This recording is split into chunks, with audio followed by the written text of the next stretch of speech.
Ladies and gentlemen, boys and girls, welcome to the Pork and Bean Show, starring Pork Cunningham and the world's handsomest man, Frank Oliver Baines. Sit back, relax, and stay a while as we stretch your imagination to places unknown and explore the mysterious world of the Sasquatch people and much more.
They say I need some Rogaine to put in my hair. Work it out at the gym to fit my underwear. Oakley makes the shades a transformer tool. You'd hate for the kids to think that you lost your cool. I'ma do the things that I wanna do. I ain't got a thing to prove to you. I leave my candy with the pork and beans. Excuse my manners if I make a scene. I ain't gonna wear the clothes that you like. I'm fine and dandy with the meal inside. One look in the mirror and I'll take the pick. I don't give a hoot about what you think.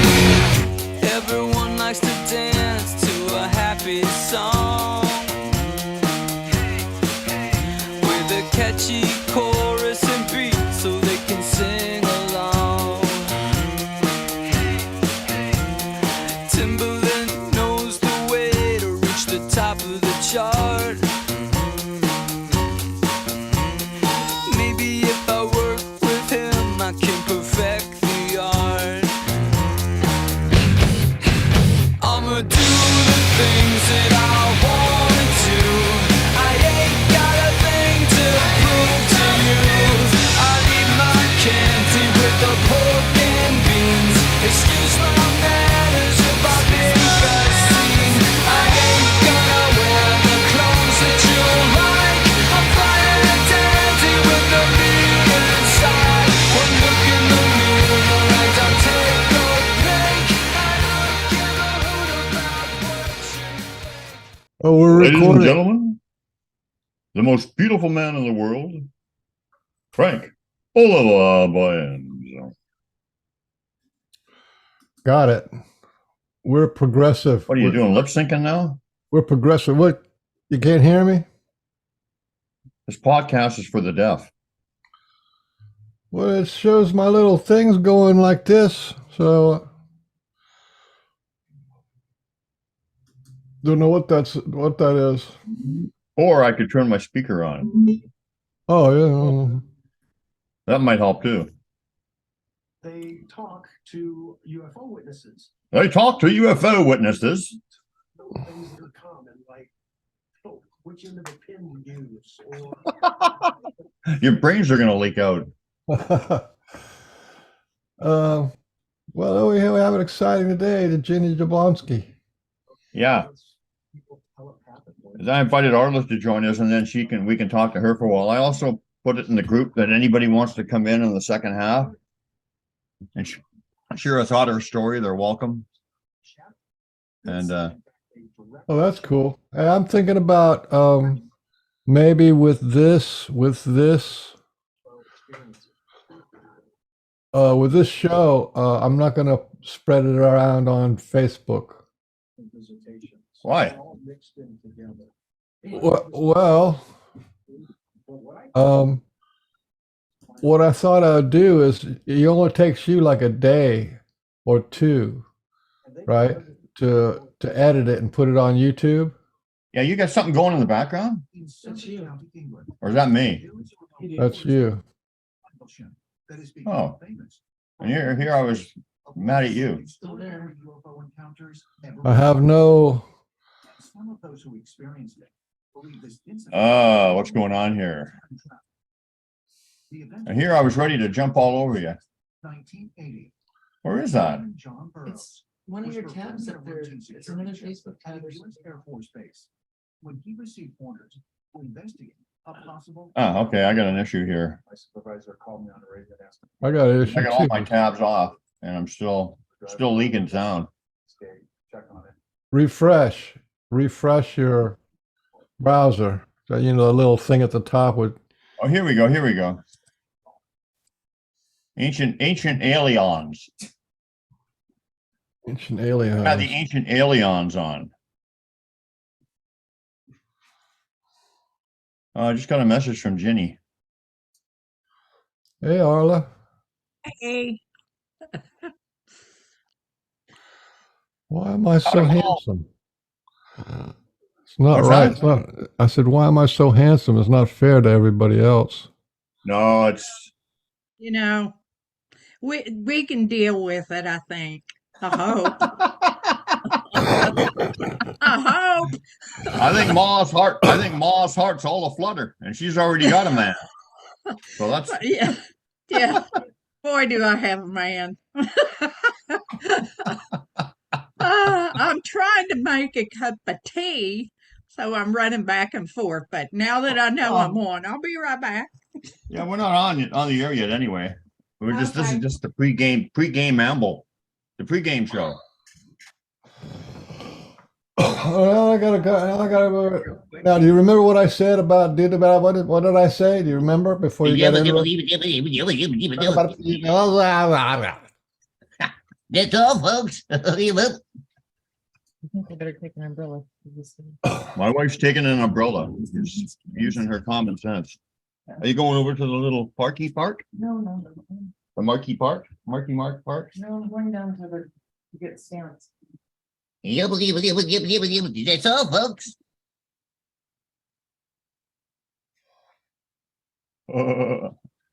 You do any So- cartoon voices? Do you remember what I said about I'm not going to share this on Facebook? No, you said something about just wait till I edit it.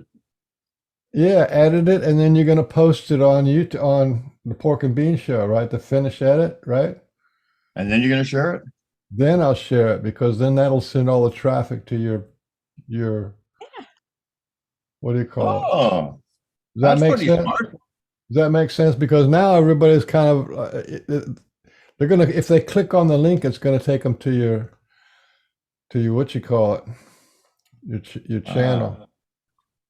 Okay. That sounds like a plan. Anyway, it's the same amount of effort, but then it seems to me like your valuable resource is going to be. Are you going to talk about your book? I mean, goddamn, man, you got a book and you don't ever tell anybody about it. For me? Yeah. Oh, well, okay. I'll try to mention something. Tom Cantrell, he doesn't just write a book. He writes a book and then puts on a conference. It's Yeah. hard for some people to, I don't talk about my books a whole lot. Well, you I don't just- talk about your book. Shame on you. Shame You and know, guilt. I don't know. I just feel like whoever needs it's going to find it. Now that may Oh, be, that's so um, spiritual. yeah, You're so involved. right, right. Oh well, You now know, that Moss, Todd, I used to work with horses with problems. And I was an equine sports massage therapist. yeah, And I worked with horses who had emotional issues. I haven't done anything as far as Ginny. I mean, she like rocks in this. yeah, but now you But work with She's what they call Tots with what they emotional call issues. next level. She's the next level. oh, she's Ma, up now you here. work with Tots with emotional issues. I know, and I've done very well through these long years of knowing you to retain my sanity of only because I love you. I Oh, gotta go shucks. get my tea.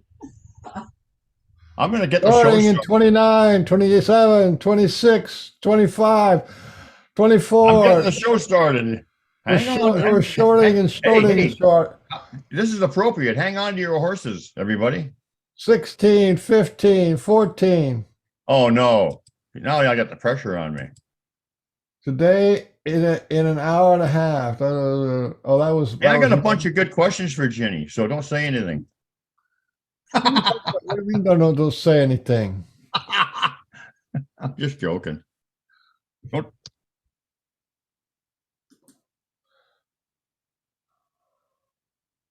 Jenny Jablonski. Or Ginny, I guess. Yep. And it is showtime. So fire up the big launch the program. This is our fourth season of I was going to say murder and mayhem, but I don't think there's murder involved, but there's lots of mayhem. Hello, Michael, my friend. Hi, my sweet. How are you? Pretty good. I told you that story about one of your donkeys coming to me, right? Oh my gosh, wasn't that so lovely? Yeah. I mean, you can share it with the audience. I don't always remember all the details. It was just sweet. That was because I don't get these like super clear visions, right? It was so I just saw this sort of like this horse-looking face. Oh, when you said a donkey, I thought you were talking about me. You mean a real donkey? Well, I could tell your face, but this donkey was No matter what body it's it was kind of close, and I thought, oh, I figured it was one of yours because the only time I get visited by horse type people is they just come. I think they just because I know you, they feel like they can come and look at me or something. So I said, "Oh, hi, beautiful horse," and the horse that your donkey friend says, "I'm not a horse, I'm a donkey." And did it have a brown face? What color? I don't remember. I thought it was kind of gray. No, it was brown actually. Yeah, I think it was Charity. This little mini donkey, boy, she wants her own show, her own blog, her own, like she has something to say. And I have just no clue what it is because it doesn't come through me. And she gets upset with me. And so I'll pay other people to channel messages from her and post them because for whatever reason, we haven't figured out yet why her purpose doesn't flow through me, but she does talk to people and she just has such wisdom, and it's this gentle nudge, or sometimes it's just a sweet hello, but she really is different. That's amazing. So and she's one of your rescues, right? Well, technically I purchased her from a woman that breeds animals in order to support her rescue. So, yeah. But even so, what's this? She's your on your Yes. property. Yeah. So, and you're an animal communicator. You can't communicate to her, which is, I think, is just kind of ironic. Well, I think many of us have that affliction, not all of us, but it's sometimes something that happens. It could be my own sense of doubt, or it could be that she needs to heal something, or I need to heal something in an ancient relationship that we have together first, and it just hasn't come to light yet. To be honest, it hasn't really been a priority for me to resolve that specific thing, because there are so many other things that we all have going on with this evolutionary process, and just all the other places I spend my time. But I think now that you're bringing it to light and we're now announcing it to the world, I think I am a little bit obligated to look at this more closely. She wants her own blog. That blew my mind. Oh, she asked for her own blog January of 2019. Well, why don't you do it? Why don't you do it? Because she doesn't get messages. Don't you listen? Because I don't. This is your show. Don't you listening? She doesn't give messages. No, I was trying to plan my questions. Like, for the show. I just. Her own donkey doesn't talk to her in her head. Oh, Oh, no, she talks to me. She communicates with me. We have relationship, and I work with her in the night, and I have other animal communicators check in with my animals at least 3 times a year, each of them. But I've never really gotten long channeled, esoteric, feel good messages. It's not really my lane. My lane isn't really, everything's roses and sunshine. My lane is more, where's the trauma so we can get to the roses and sunshine. But I have to say, I feel a little odd. I'm on screen with someone I've never met. So if you don't mind, I just want to say hello to Arla. And Hi. I was missing getting my tea. I think when you came on, I'm so excited to hear you. This is such a special thing. we Well, should have thank sang Mr. Ed, Mr. Beans, before the show started. The Mr. Ed song. Everybody does. What's this horse? Horse is a horse, of course, and no one can talk to a horse, of course. Of course, unless the horse is the famous Mr. Ed. Remember? I have Don't you another remember? quick tidbit. He's buried in Oklahoma. Mr. Ed? That was really important. Yeah, the horse. Yep. Aw, You said Even smart. before Ginny came on, you said that you used to be a horse therapist. You're a massage therapist for horses, and you worked on emotional issues. Yeah, I So I did. just thought that was really cool. Oh yeah, when I heard she was going to be on, and then or Todd asked, can you come on? And I said, who's going to be on? And he told me, and oh my gosh, I was like, oh yeah. I haven't done it to the extent that you're doing it, but I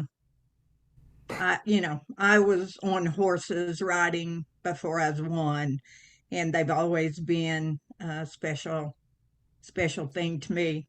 My ceremonial drum is actually horsehide from a horse that died of natural causes in a very good space. And a friend and I have the raw hide, and we have drums that we use in ceremony.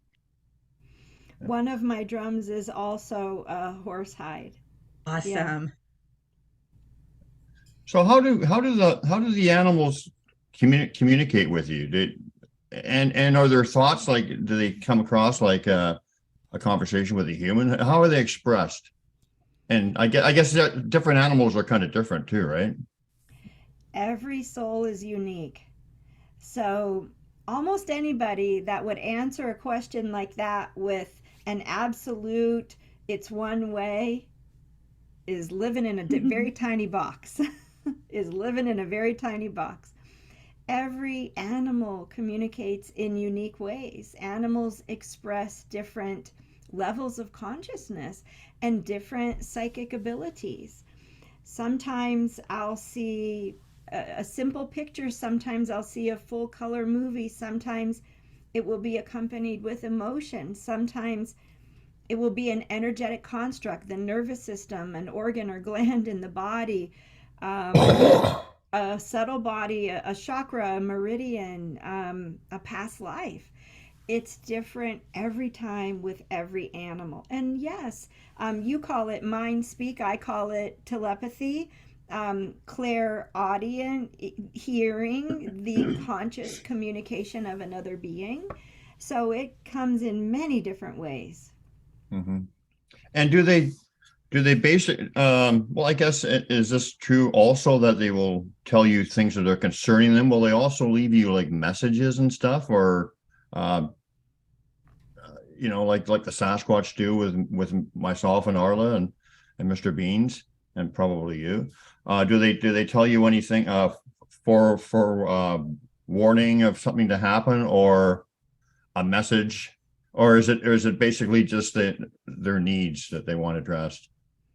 Normally, it's more direct communication for me. Well, I really don't, to be honest, I don't leave my house that much. So I'm not really out and about to be one that runs across signs or symbols. Um, every once in a while, like 5 years ago, I remember a beetle coming in my house and walking up to me and telling me I was facing the wrong direction. So it was about 5 years ago. Yeah, you're facing the wrong direction. I said, I'm facing the wrong direction. What does that mean? And the insect was trying to tell me that I wasn't aligned with the true magnetic north of the planet. And, so I had to sit there, of course, and meditate and listen to the little beetle, and then the beetle went away. Everyone's, I mean, it's rare. I have a couple of feathers that I have found, but generally I just get direct communication. Someone will come to me and say, hey, excuse me, knock knock. And give me a direct messages. They're less esoteric. I don't really have to solve puzzles. Every once in a while, I think even last week I had sort of an epiphany where I thought, oh, now I know what that meant 3 years ago that somebody was trying to show me. I'm not really an expert in ancient mythological symbolism, so some of that stuff is lost on me unless I really stop and focus on the energy and inquire and ask what it means. Yeah. So I wanted to just ask you quickly, you gave me you got a message for me that some time ago, and I was foolish. I didn't listen to it, or I didn't. And then I ended up having my near heart attack or whatever I had. So how did that come about? How did that message come to you? What was the process with that? Well, do you want to talk about it openly? Because it's true, Brian. I was told you gave the message, don't keep pushing, don't keep going back, don't keep trying to tell him he's not listening, let his life unfold. And that was really hard for me, to be honest. And then when you had your event, I cried and am brought to tears right now. But what I want to say, what I was intending to say to you, is how miraculous a healing and how grateful I am to the universe and your team, and what a testament it is to your now listening that you have healed and come back with such an energy and such a purpose. And I couldn't be more pleased and honestly, truly, really honored to witness another soul, another being really living their purpose in alignment with their soul. But enough about that. Why don't you talk about it and let's unpack it? Well, did you want to talk about what the message, how you received it, who it was from, and everything? Do you want to start with that, or I'm getting energy? Sure. My whole head's lit up now. Yeah. Well, of course, because I was radiating such love towards you. I have to be honest again. I don't always remember the detail because I talk to so many people and so many animals all the time. But what I remember is the essence of it. And it was the first time we met, and it was before you ever interviewed me, as I recall. And we spoke on the phone. I just rolled, it was like 6 in the morning, and Michael contacted me and said, "Hey, Brian wants to talk to you." And I'm like, "I'm in my jammies." And Michael said, "Doesn't matter." And so I rolled on, to Zoom, and we talked for, it must have been an hour and a half or 2 hours. And being in your energy at that time, and we'll see what happens today, was very difficult for me because you hold such a high vibration and I wasn't quite there yet where you were. I mean, I'm just being honest and authentic, and that I'm, hey. And so I was kind of shrinking in my seat, and we were just having a beautiful conversation. And as always, you were filled with so many wonderful questions and exuberance. And one of them was, you asked me, am I getting any messages from your team? And I believe it was Ari at the time. I don't recall. And the message was that you needed to focus more on your heart and healing your heart and fine-tuning the access point to be more in alignment with your soul. And that message is just very in alignment, very congruous with the work that I do.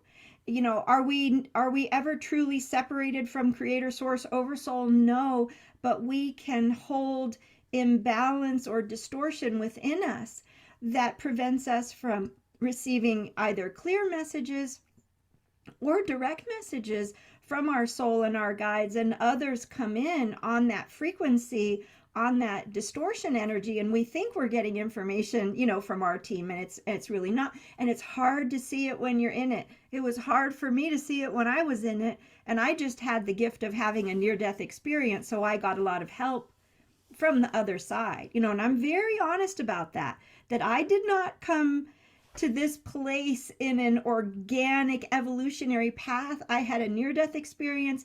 I was given solutions to problems I didn't even know existed, right? So what was coming through was, it was a good message for the right messenger, because that's sort of the work I do, is helping people remember that the heart is the answer to everything. And so I gave you these messages, and then we started talking about all this other stuff. And then at the end of the conversation, I forget what it was. It was something where I was explaining a process or something, and you said, "Well, how do I do that, or how do I achieve that?" And I think it might have been that I said to you, as I'm recalling, and let me just ask if it's true.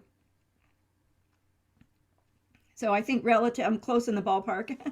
That I said, I think you can do, similar work that I do, or have similar abilities, and you said, "Well, how do I do that? What's the process?" And I basically, out of frustration, said, "Well, I just gave you a message for 20 minutes. That was the answer."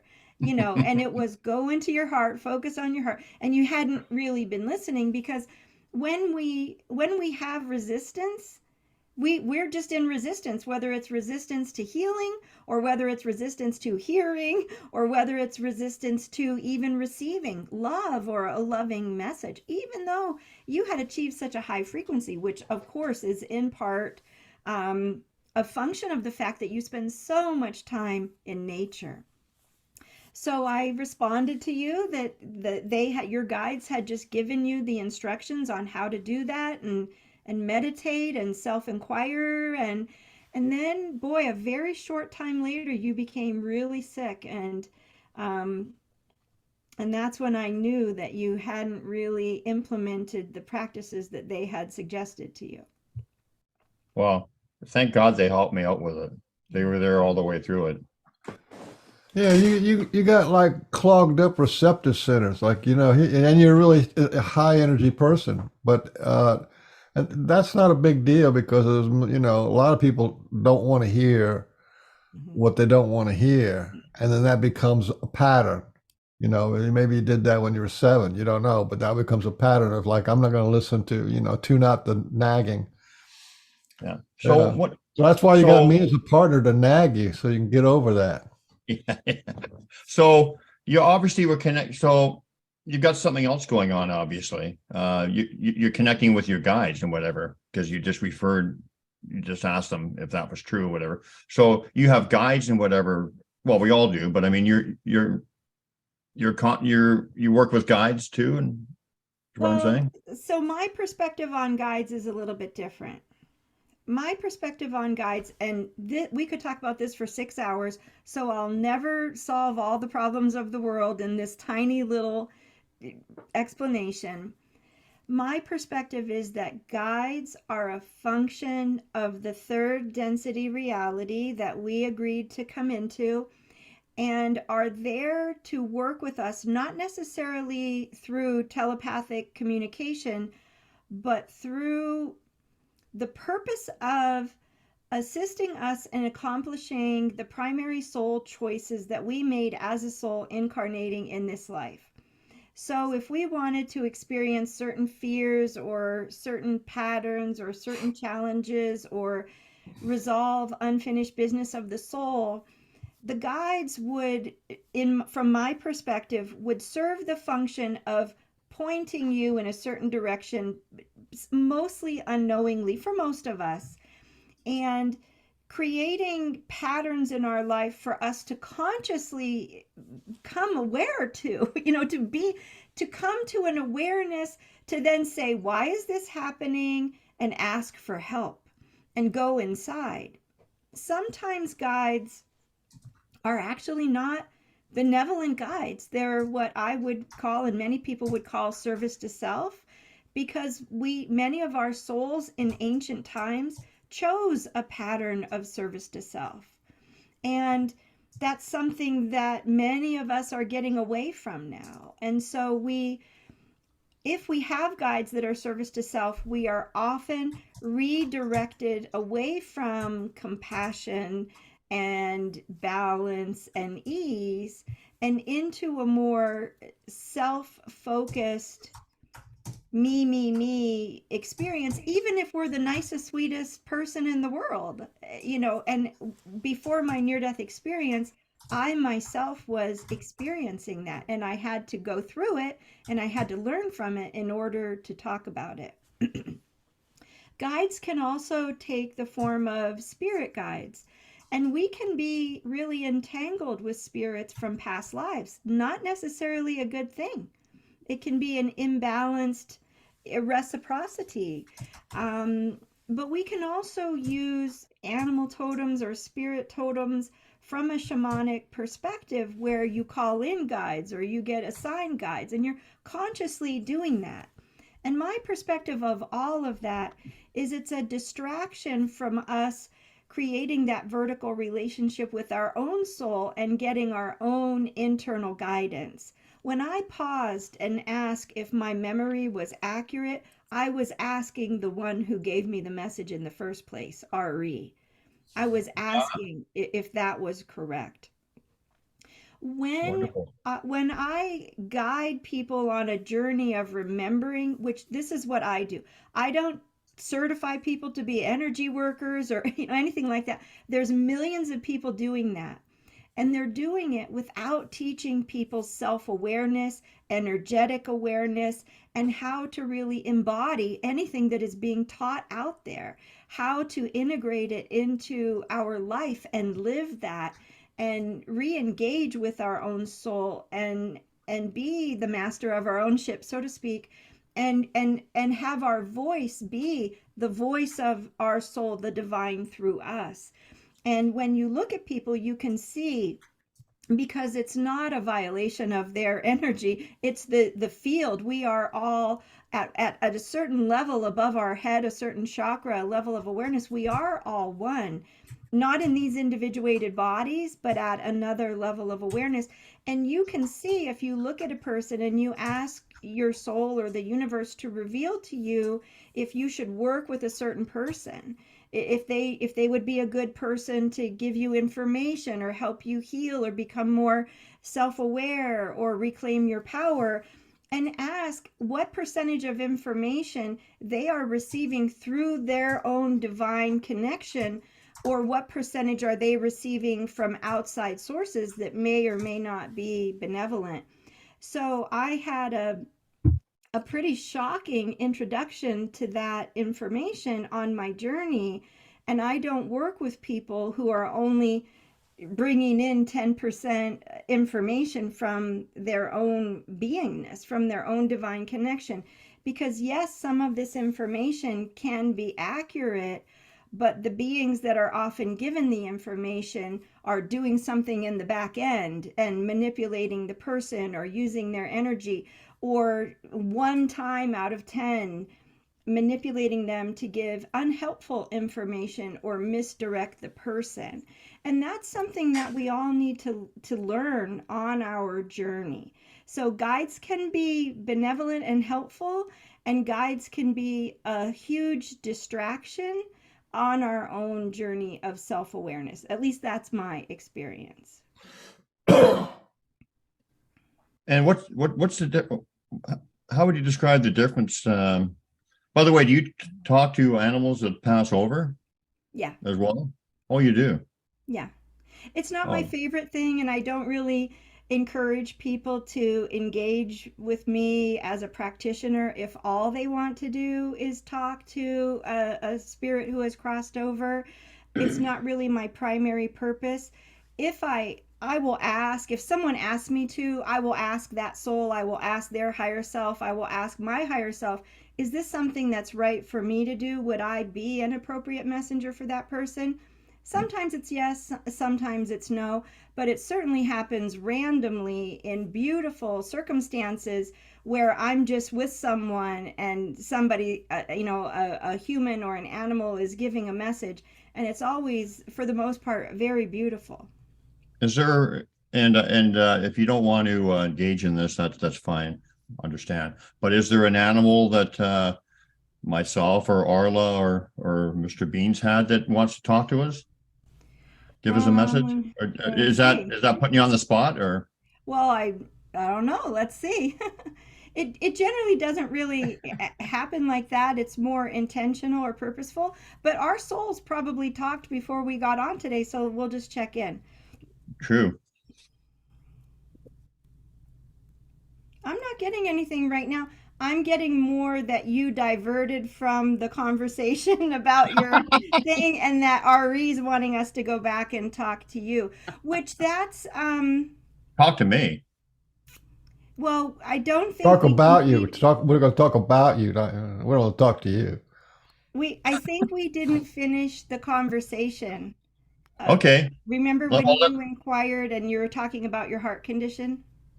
okay, well then take it where you want it to go, or where he wants it to go. Okay.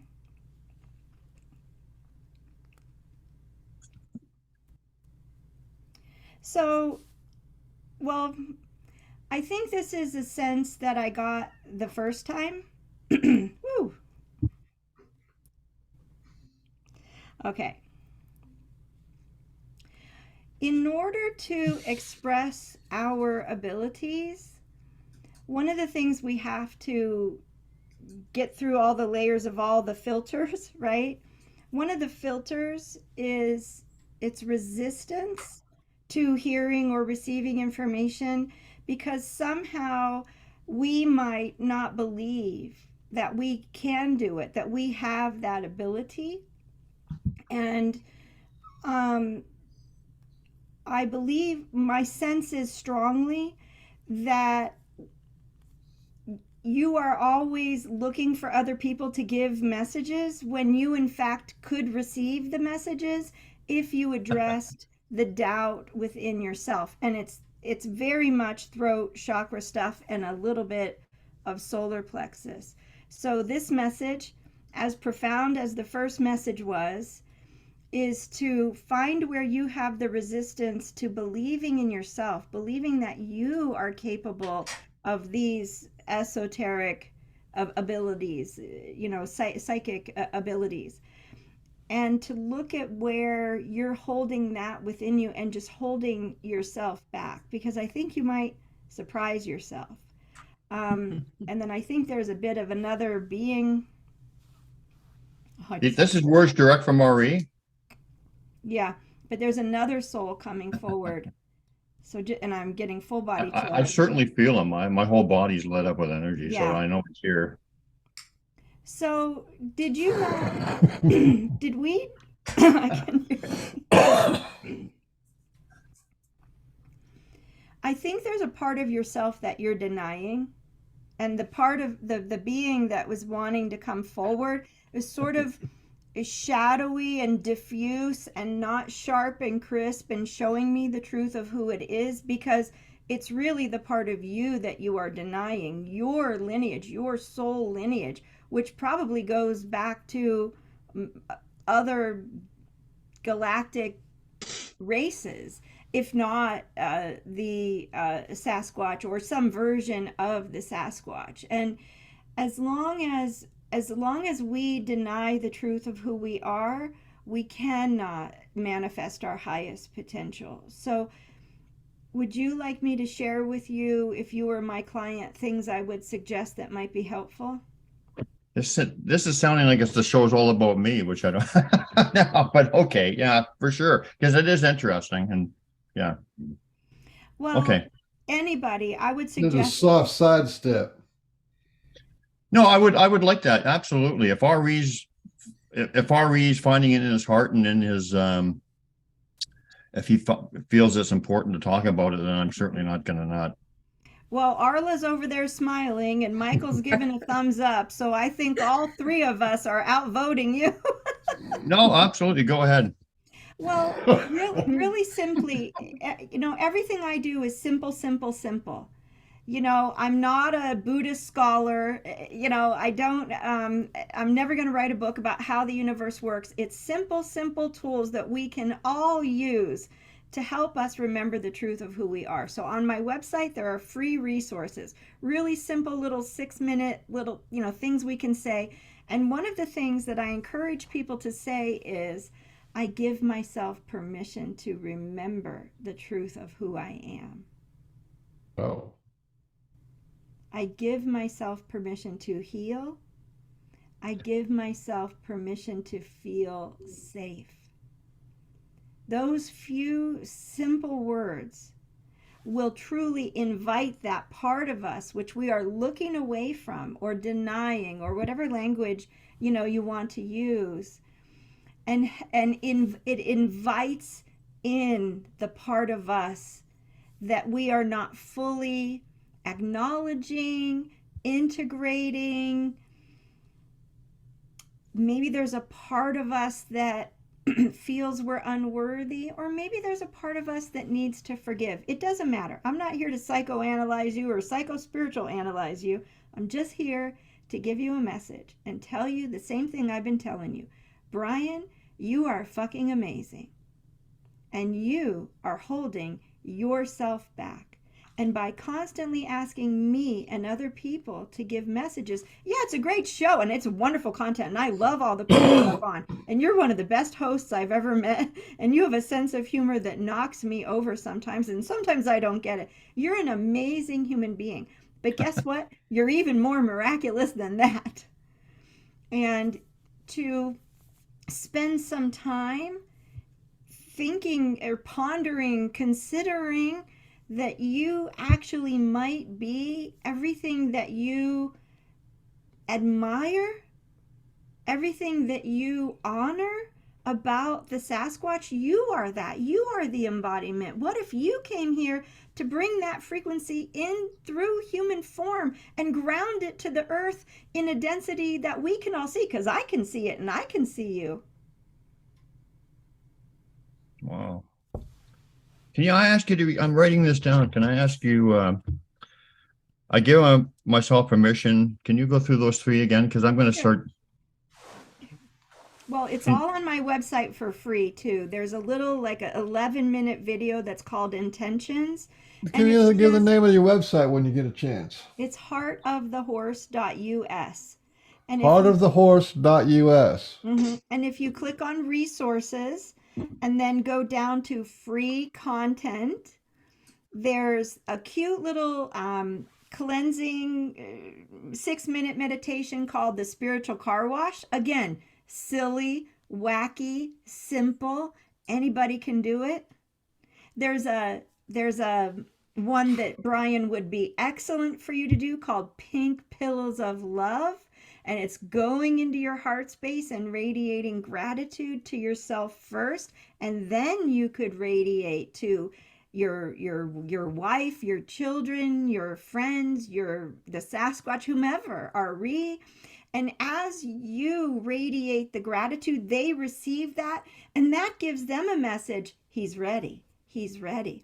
But they're waiting for us to access those frequencies. They can't make us.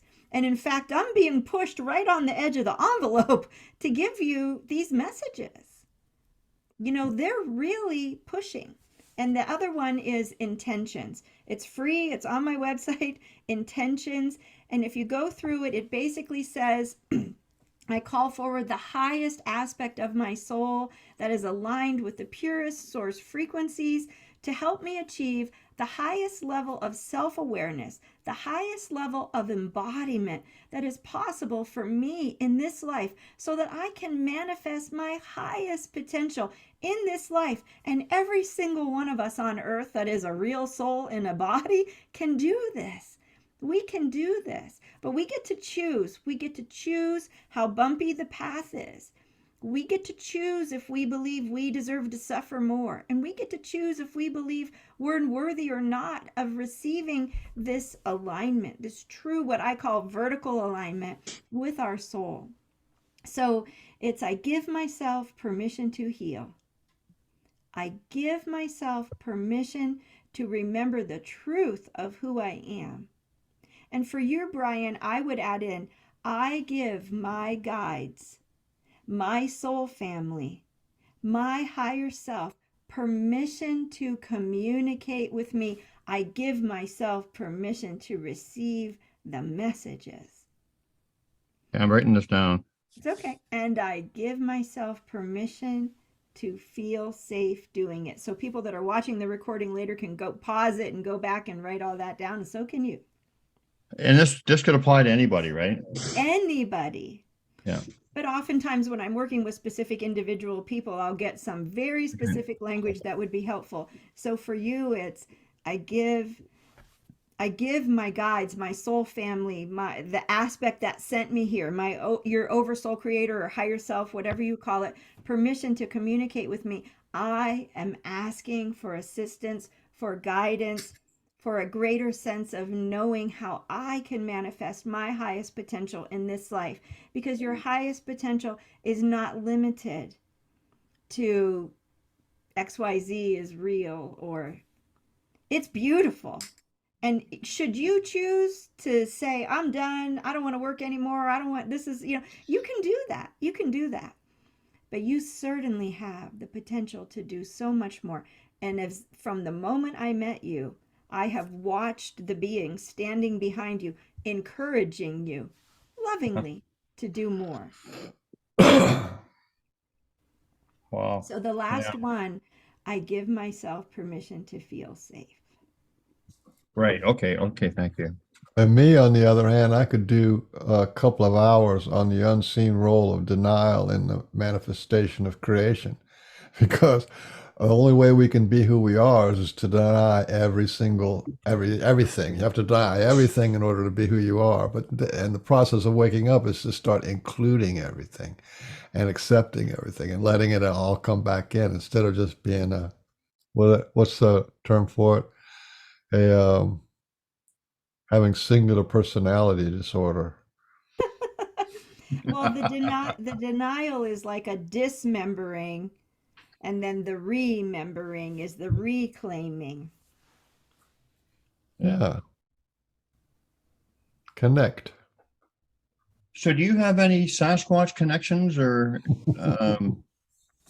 yourself, Ginny?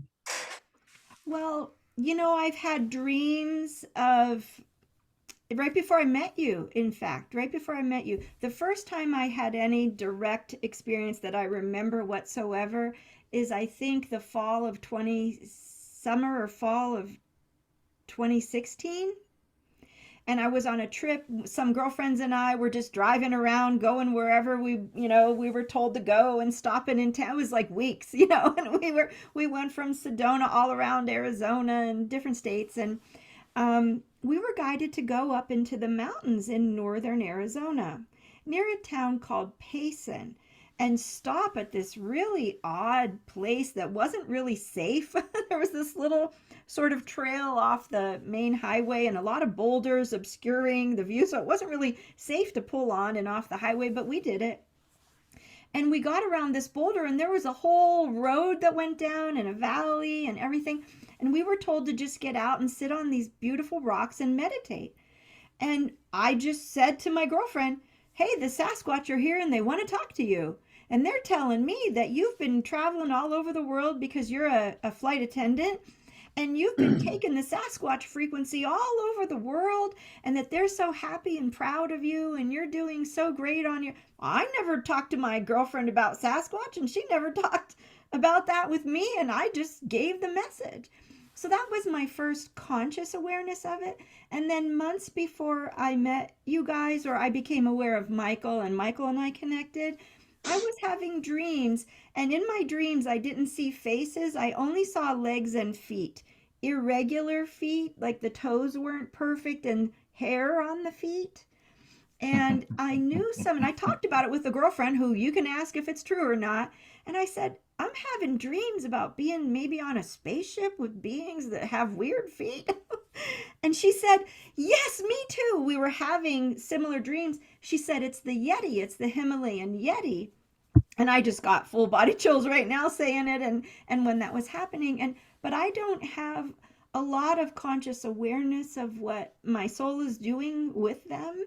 Although I know I've been a Buddhist in the Himalayas in many lifetimes, and I do have a relationship at the soul level. I just don't consciously remember.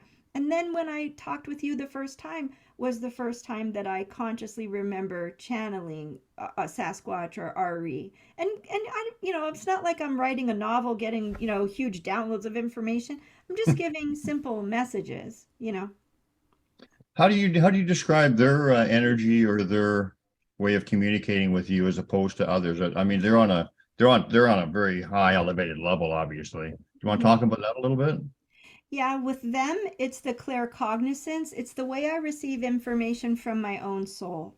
So one way that beings try to trick me, like if I'm in a session with someone or I'm by myself, and maybe I got a little emotional that day, and I start hearing messages, I know it's time to clear my house, to any spirits, beings, energies, entities, clear my house, clear my space, because my soul does not communicate with me for the most part through language. It's through an absolute knowing. It's where you go, yes, I know something.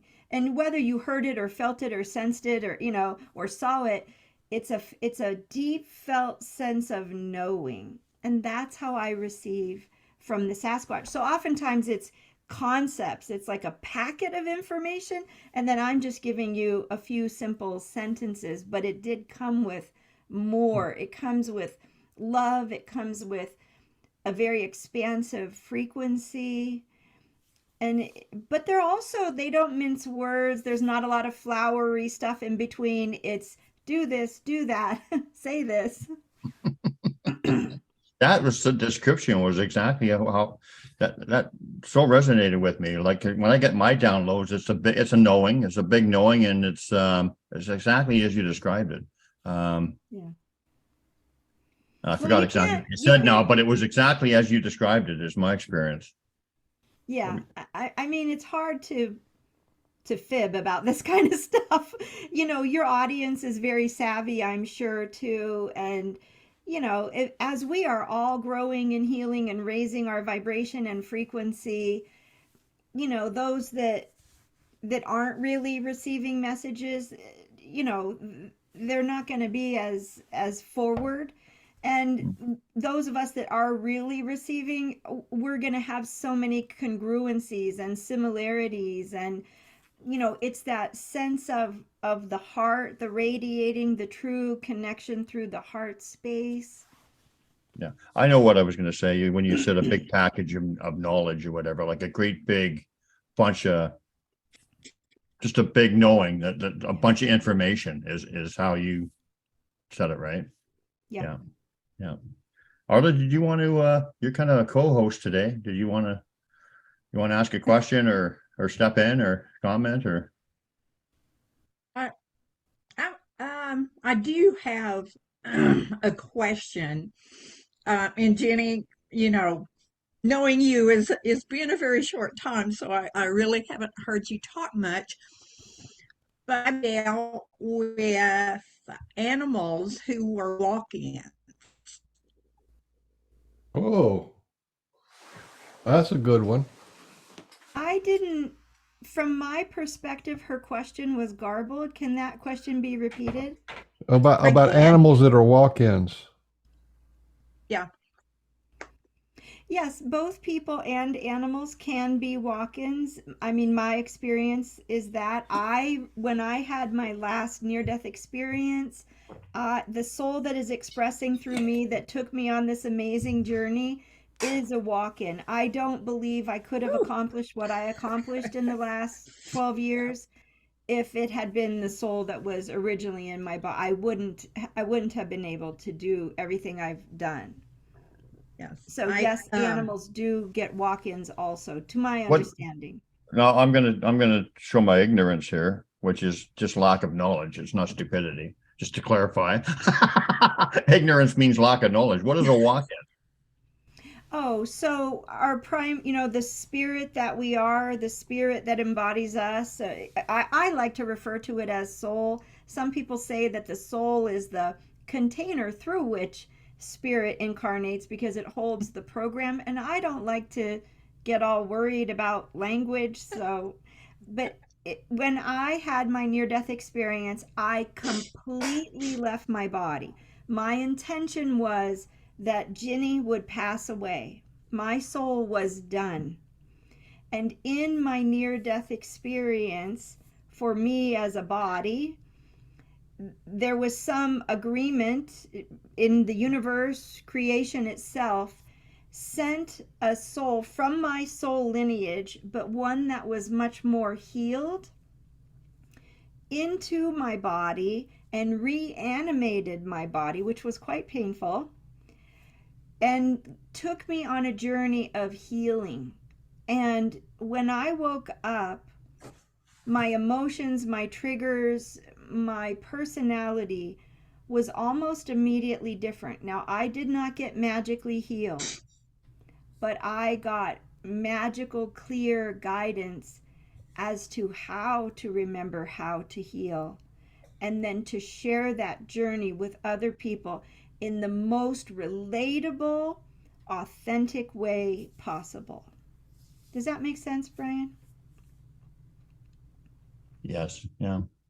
So it was kind of like a fragment of yourself, like Yeah. your higher self or whatever. Is that? Yes, exactly. Yeah. I think the clue there was when you said I was done.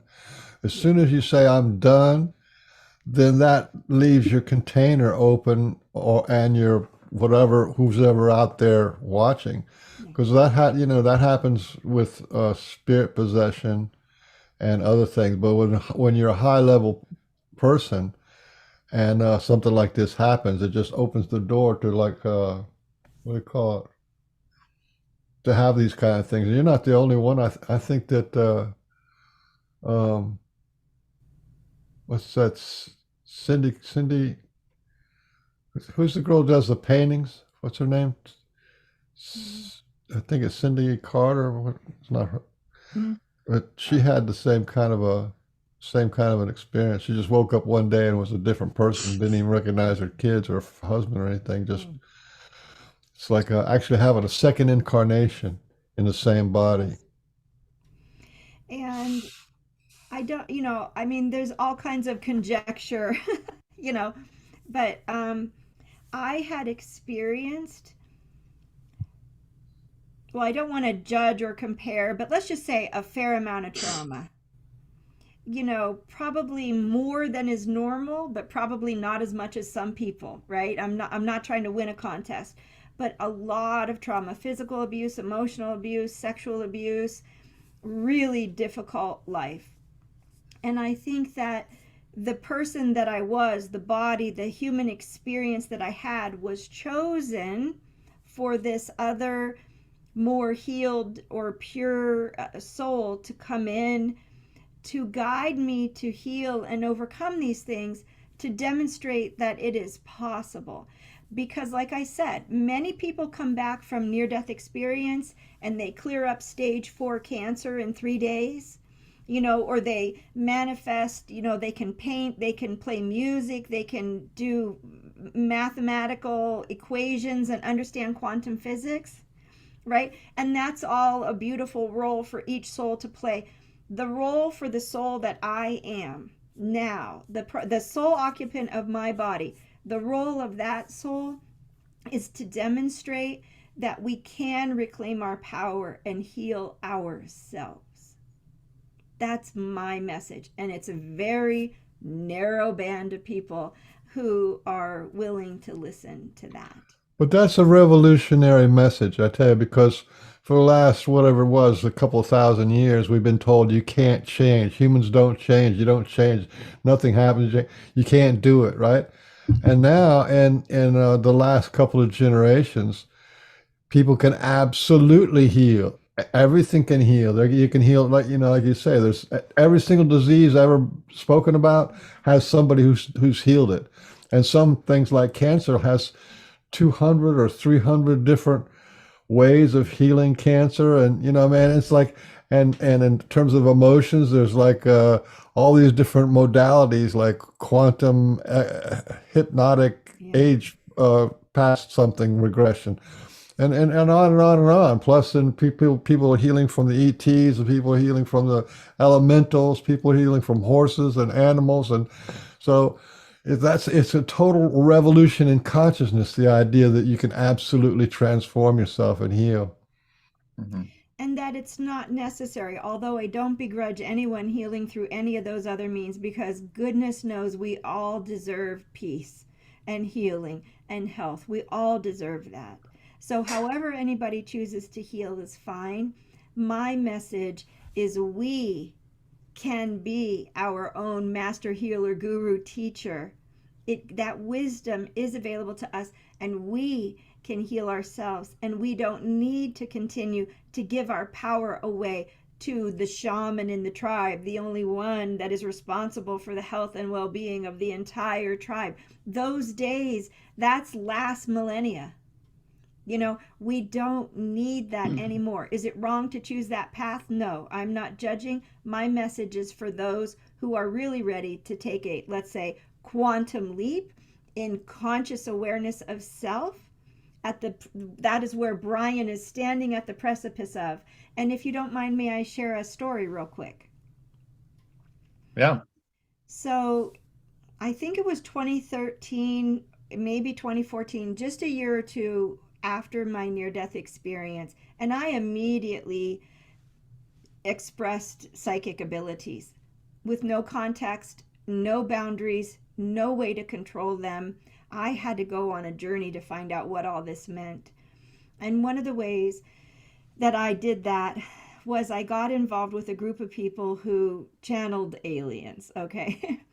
And, I eventually left the group because none of the people were healed. They all thought they were special because the aliens were going to come and save them, and I noticed that. And so eventually I had to leave that group. But while I was a part of it, I went to a conference. And at the conference, elders from indigenous tribes were coming and talking about their messages of these coming times, the end times, the ascension, the shift in consciousness.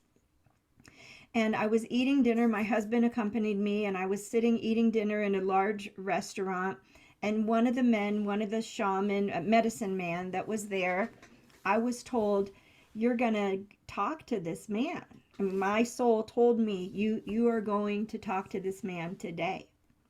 So when I was done with dinner and I looked over, and when he was done with dinner and his party was about to get up from the table, I went over to him and I said, I've received a message that I'm supposed to communicate with you today.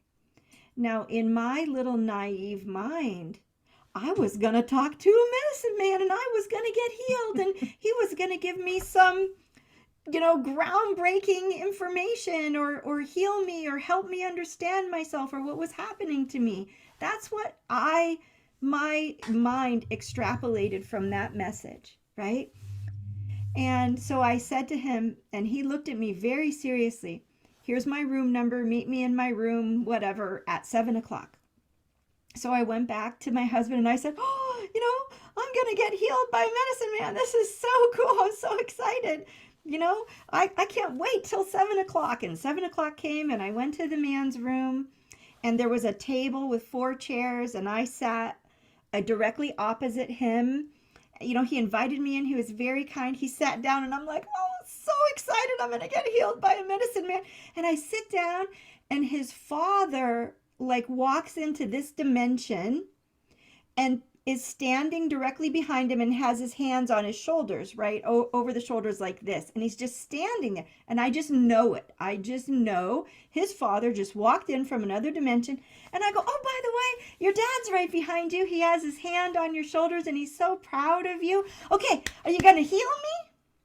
And the medicine man says, Ginny, if my father were really here right now, that's exactly where he would be standing, and that's exactly what he would be doing.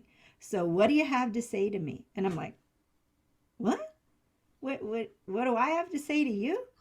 And then all of a sudden I have this message of him as a soul landing on a rock ledge, and he can't take off again.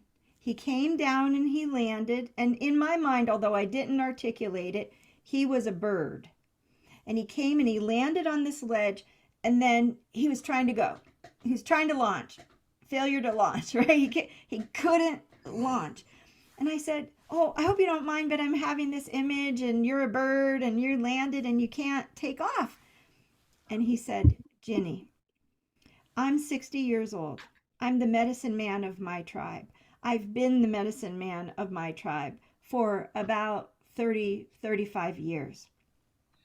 And so I'm thinking he's going to insult me, and he said, I've had a recurring dream for 20 or more years.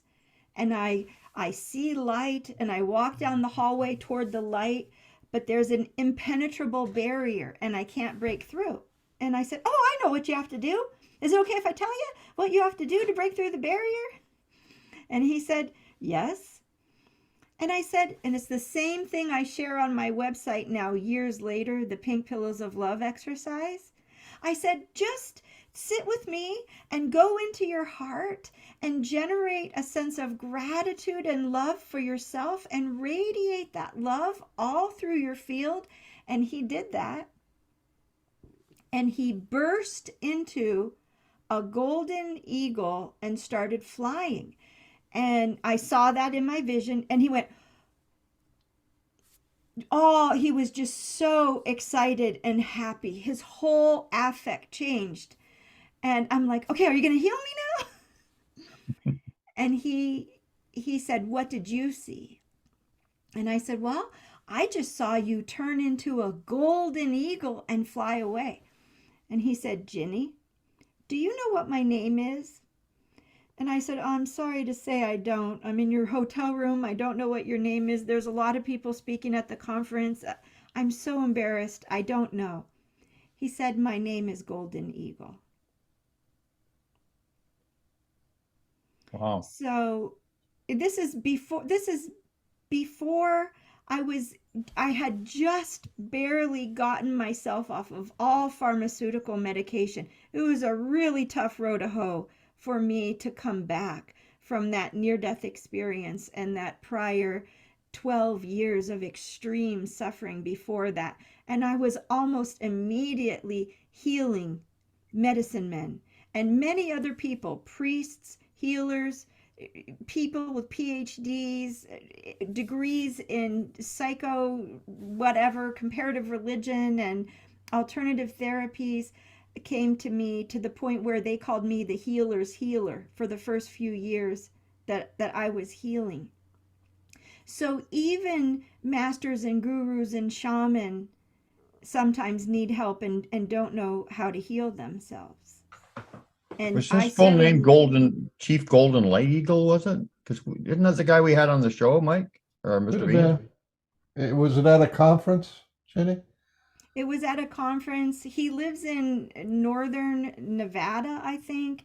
I think the Ute tribe or something like that. I don't. Well, he's deceased now, but Oh, we had I a didn't. fellow that we had a fellow that goes to conferences, and he was talking to light beings and doing that kind of work, Star And he was Nation talking stuff. to aliens and stuff. That was like an alien I, kind of a I conference. mean, honestly, he called me once to have another session with me on the phone, a few months after that, and I never heard from him again. He had a girlfriend that wasn't, that they were going to get married and, sort of later in life kind of thing where they wanted to focus on them. So I don't remember. He had bought some property or had some property donated to him in the mountains where he wanted to create a retreat or a healing center. But that was 8 years ago. It was 2013 or 2014. So I just haven't stayed in touch, and I don't work with groups of people that talk to aliens anymore, to my knowledge. What an amazing story, though. I mean, it just, so much is going on without even you knowing about it. Yeah, And that's all of us, really. That's what I'm yeah. saying. Yeah, amazing. Can you guys hear me? I just had some notice that my speakers changed. Yeah, we can hear you. Oh, you can't hear me? Hang on. Mhm. That's good.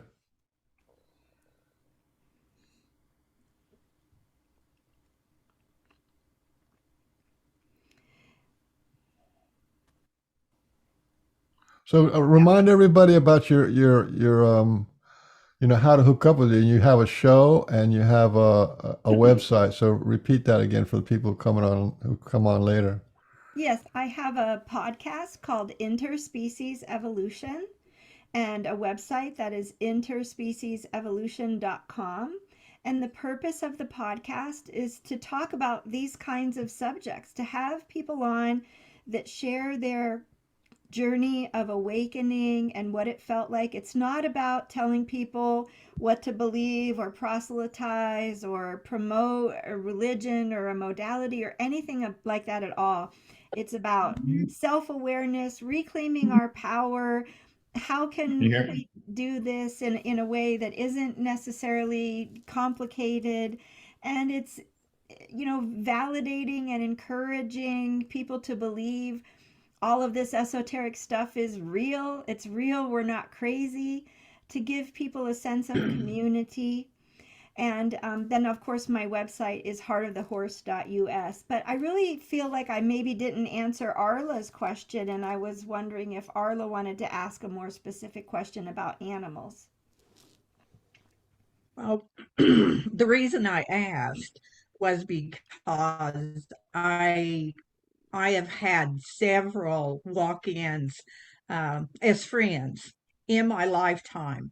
And I was doing a workshop in Arkansas several years ago. And one of the young women who was there at the workshop had just lost her cat that she had had since the cat was just a kitten. It was very, very old. She was really distraught and, having a hard time with that. So the second day she came back, she had found that a little kitten when she had gone home that night. And she told me, she said, this kitten acts like my old kitten. It's just like my cat is back here again, but it's a kitten. And if I call it my cat's name, it readily comes to me. Mhm. And so we sat down together and we talked a little bit about it. And, the question was for her, do you know what a walk in is? And she said, no, I've never heard of a walk in.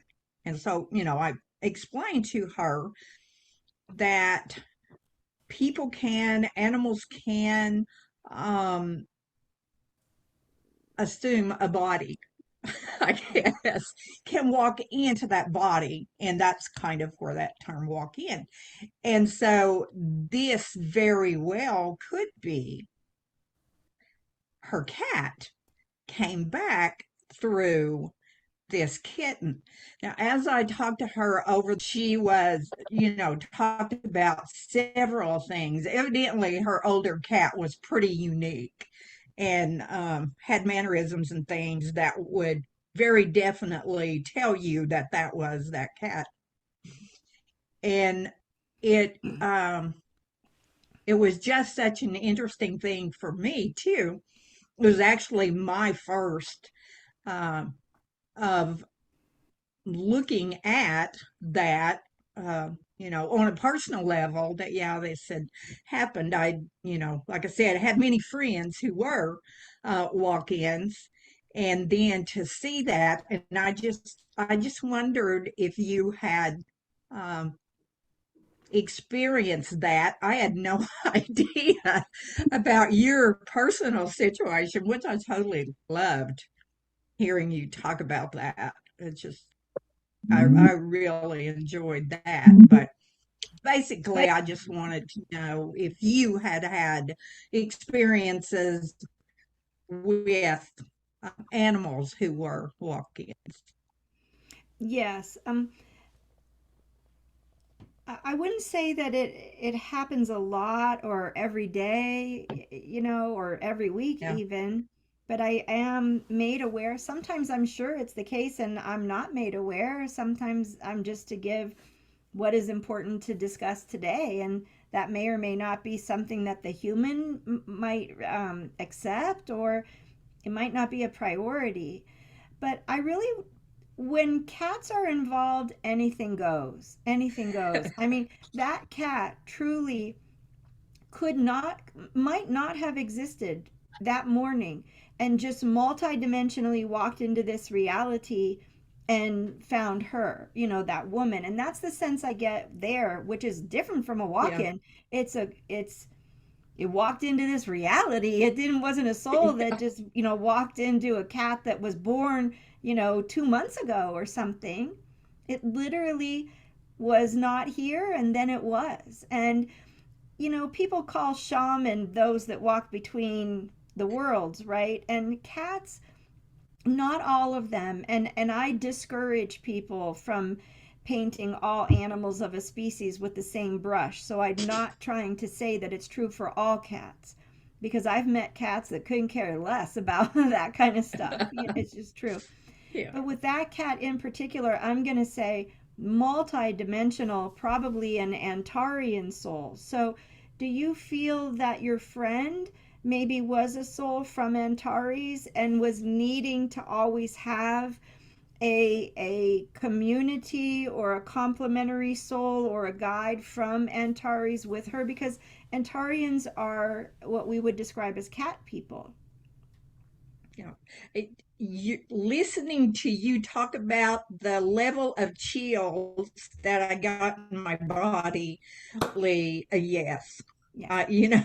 I that was like big time affirmation. So I had never had that question presented to me, but I would say now, oh yes, that was probably very much the Mhm. situation. She was so distraught. She was like, I'm not going to be able to function Yeah. without my cat. And now sometimes, look, sometimes people can be mentally ill or have a fear of death or afraid of being alone, or they have a cord into their animal and their animal is sustaining their life, and they, even though they love their animal, they're draining the life force energy of their animal, vampiring off their animal. I mean, there can be many different things going on between human and animal.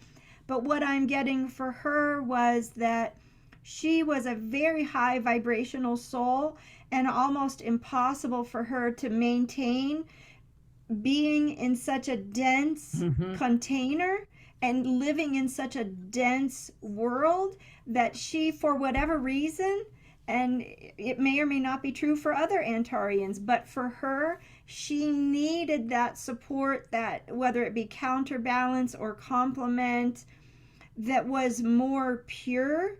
Because remember, our human template, our human DNA has been distorted on many levels, and it makes it difficult for some souls to stay in the body.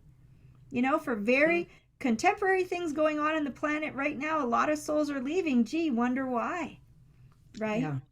So Yeah. it could have been many, it could be almost anything, truly. And there are very gifted people who could read the Akashic records if they're allowed to have that information. Sometimes we're simply not allowed to know the future or higher dimensional reasons why, because it could put us at risk, quite frankly, in this reality. And I never know anything beyond, I wake up in the morning, I look at my schedule on my phone.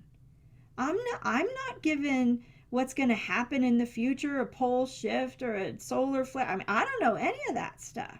I'm going to find out when you find out, you know? Yeah, I always say I'm on a need to know. Yeah.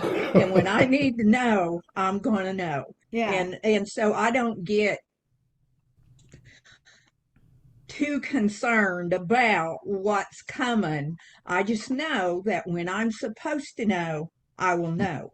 And I just leave it at that. Yeah. Can I ask you something? And I realize that you said all animal species are a little different, and all individuals within that species are different. So you may not be able to answer this question, although maybe you can. Is there anything or any things that in general or something specific that animals are frustrated about with humans, or don't understand with humans, or don't, or have an issue with?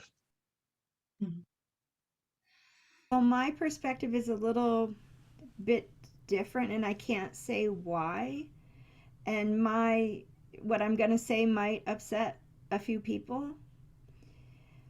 When animals first came to this planet, at least the ones I've talked to and I've seen their past lives where they made their agreements to come and be on the planet, I've never met an animal whose agreement was to come and be the evolutionary force. Oh, wow, there's such resistance to my saying this. I've never met an animal whose purpose was to come, and I'm just clearing that energy, and save humanity, or heal humanity, or help humanity evolve in the way that people are discussing. Helping or being partners or existing in balance with nature, in balance with all life, the earth, the plant kingdom, all species, including humans. Supporting humans, giving humans messages is one thing. Agreeing to be an animal like a totem or a spirit guide is something different. And a lot of times the spirit guides are conflated with the actual incarnate beings. The souls that I meet largely, not unanimously, but largely say to me, I'm an individual soul on an individual mission, here to evolve and learn and experience just like you are. Just like you, not you, Ginny, you, humanity. You know, and I'm tired of being told that it's my job to heal you. And I'm tired of taking on your energy because it's making me sick. Animals have never had so much illness, so many diseases, diseases that heretofore were human diseases and are now creeping up in animals because animals are taking them on. And there's a tremendous amount of misunderstanding there. So I'm just being as honest with you as I can. Oh, that's great. Yeah. Yeah. So you were talking about that we all have the ability to heal ourselves. Is it, I mean, you know, some people say that if you just wake up every day and you don't wish for things, you believe as if it's already happened. Is there a lot of that to healing yourself, just like knowing you're healed? Or how would you, for the, I guess in Canada it's called the Coles Notes, or the abbreviated version. How would you tell a person, in a condensed kind of way, if they ask you, how do I heal myself, Ginny? I've got, like, say I've got terminal cancer. How do I heal myself? What's the process? Well, it depends on every single individual every single person, pardon me. We are all different. People are different. Sometimes the soul isn't meant to heal. The person isn't meant to heal. Almost all the time, the body is trying to tell you there's something wrong. So what is your body trying to tell you? Where is there imbalance? You know, what is this? Is this a soul choice that the soul chose to experience, that is actively choosing this experience? What is the message there? What is the purpose of it? Certainly, mainstream science has proven that the placebo effect is real, which means if you believe it, you can do it. But the placebo effect isn't real for every single person. It's different for everybody, and it really depends on honoring each individual soul and asking that soul, why is this happening? Is this a soul choice? Is this an environmental factor? Is this an ancestral factor? Is this trapped trauma? Is this anger or rage, unexpressed or unhealed or not witnessed? You know, why is this manifesting? We have to start there, because every single person in this life it might not be their path to fully heal themselves. We need to ask the soul.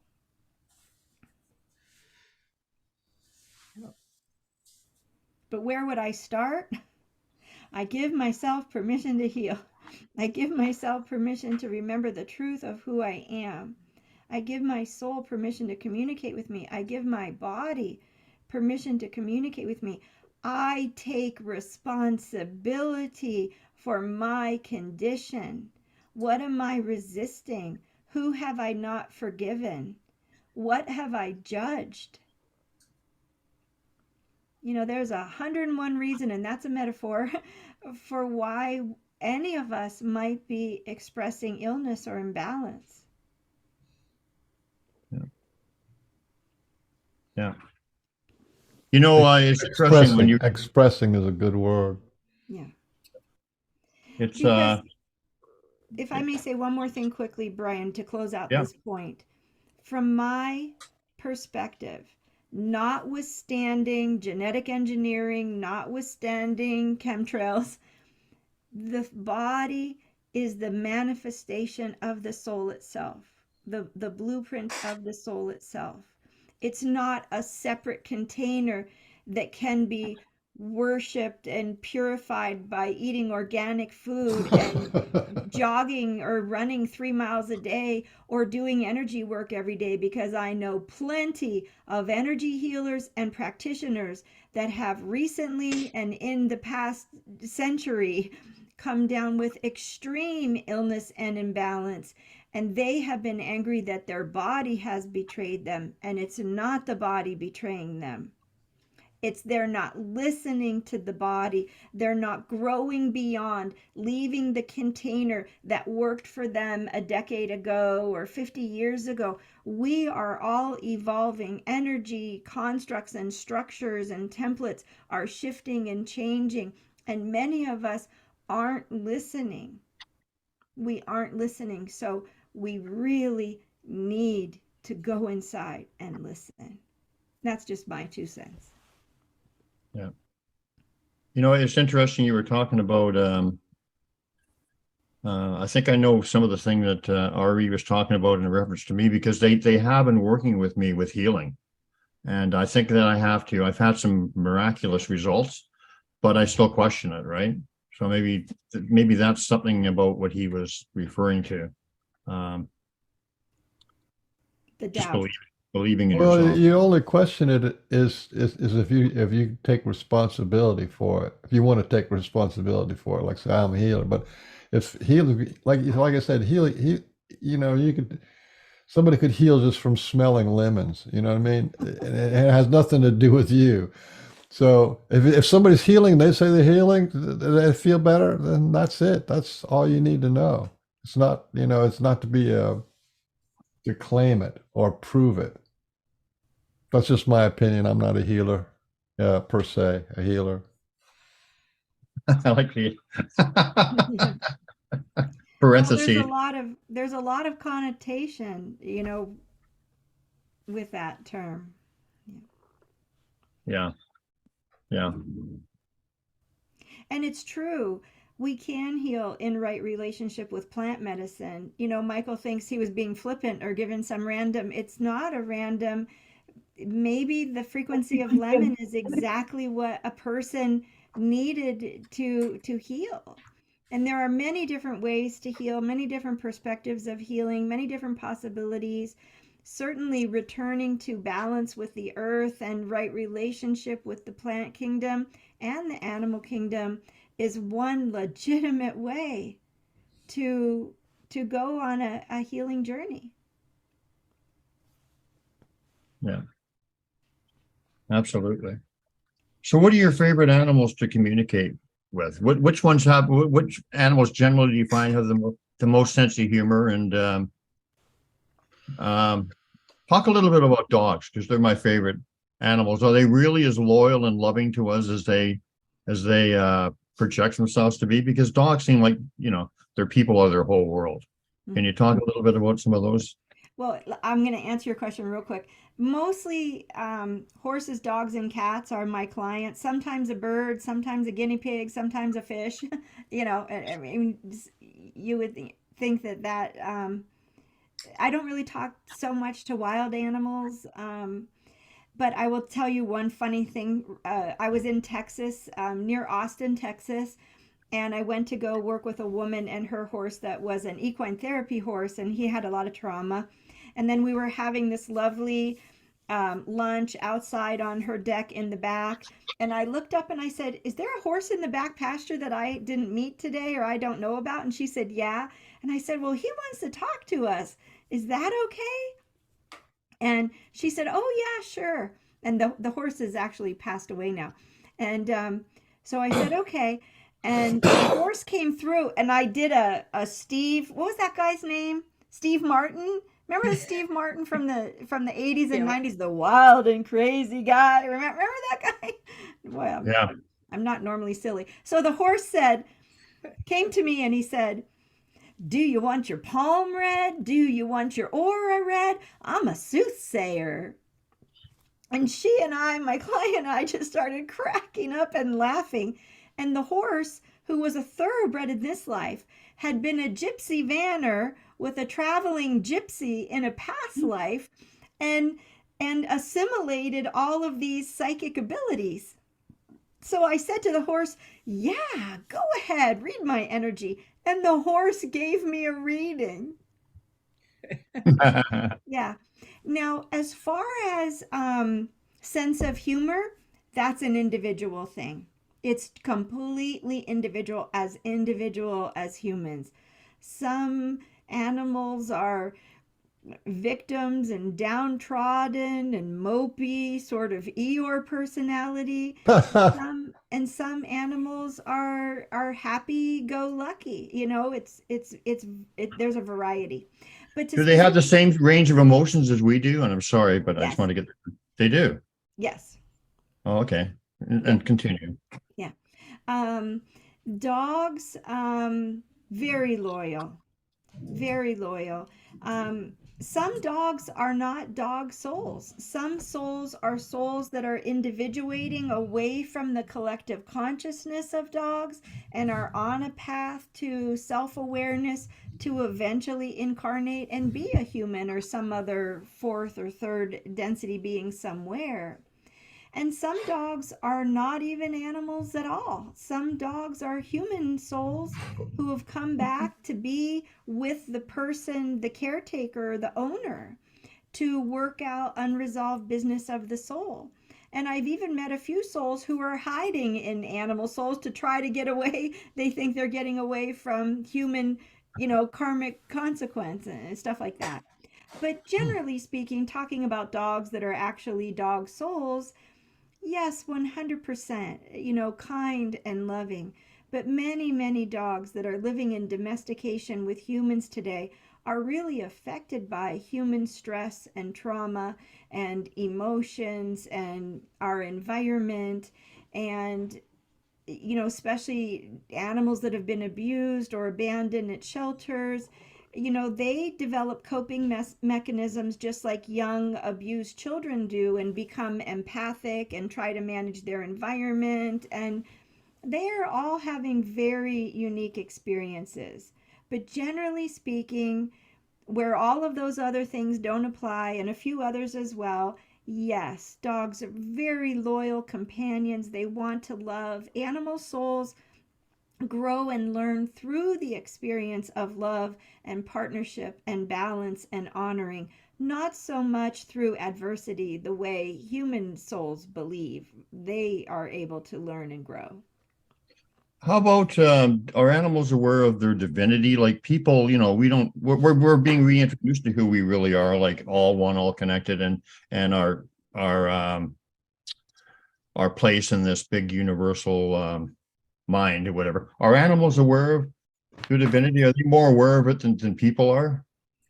I would say, generally speaking, yes. The group collective soul of animals is certainly, some of the souls that are individuating can struggle to be self aware or are affected by human beliefs and projections on them, and are limited.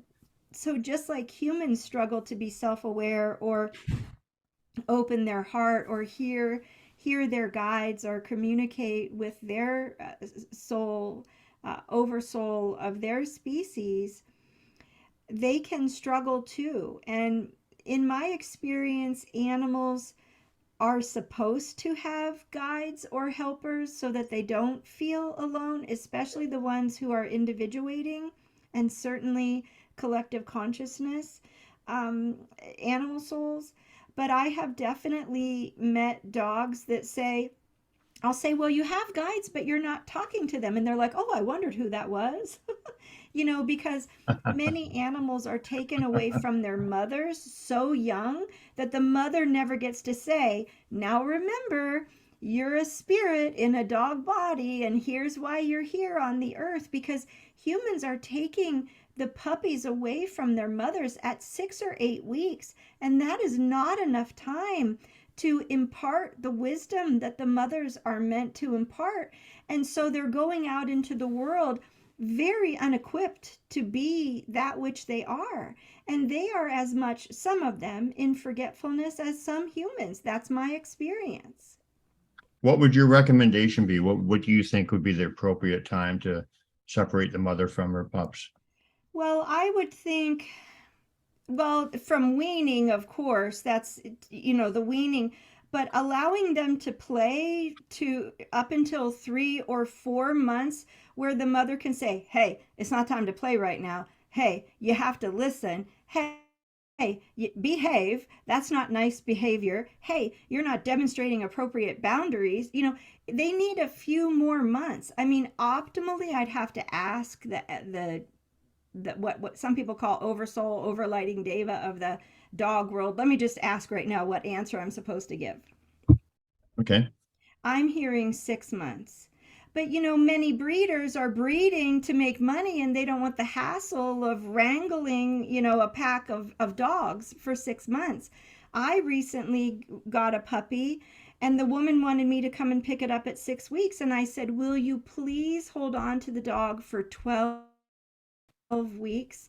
Please keep the dog for 12 weeks. The dog at least needs to be with the mother for some more time. She didn't really believe me.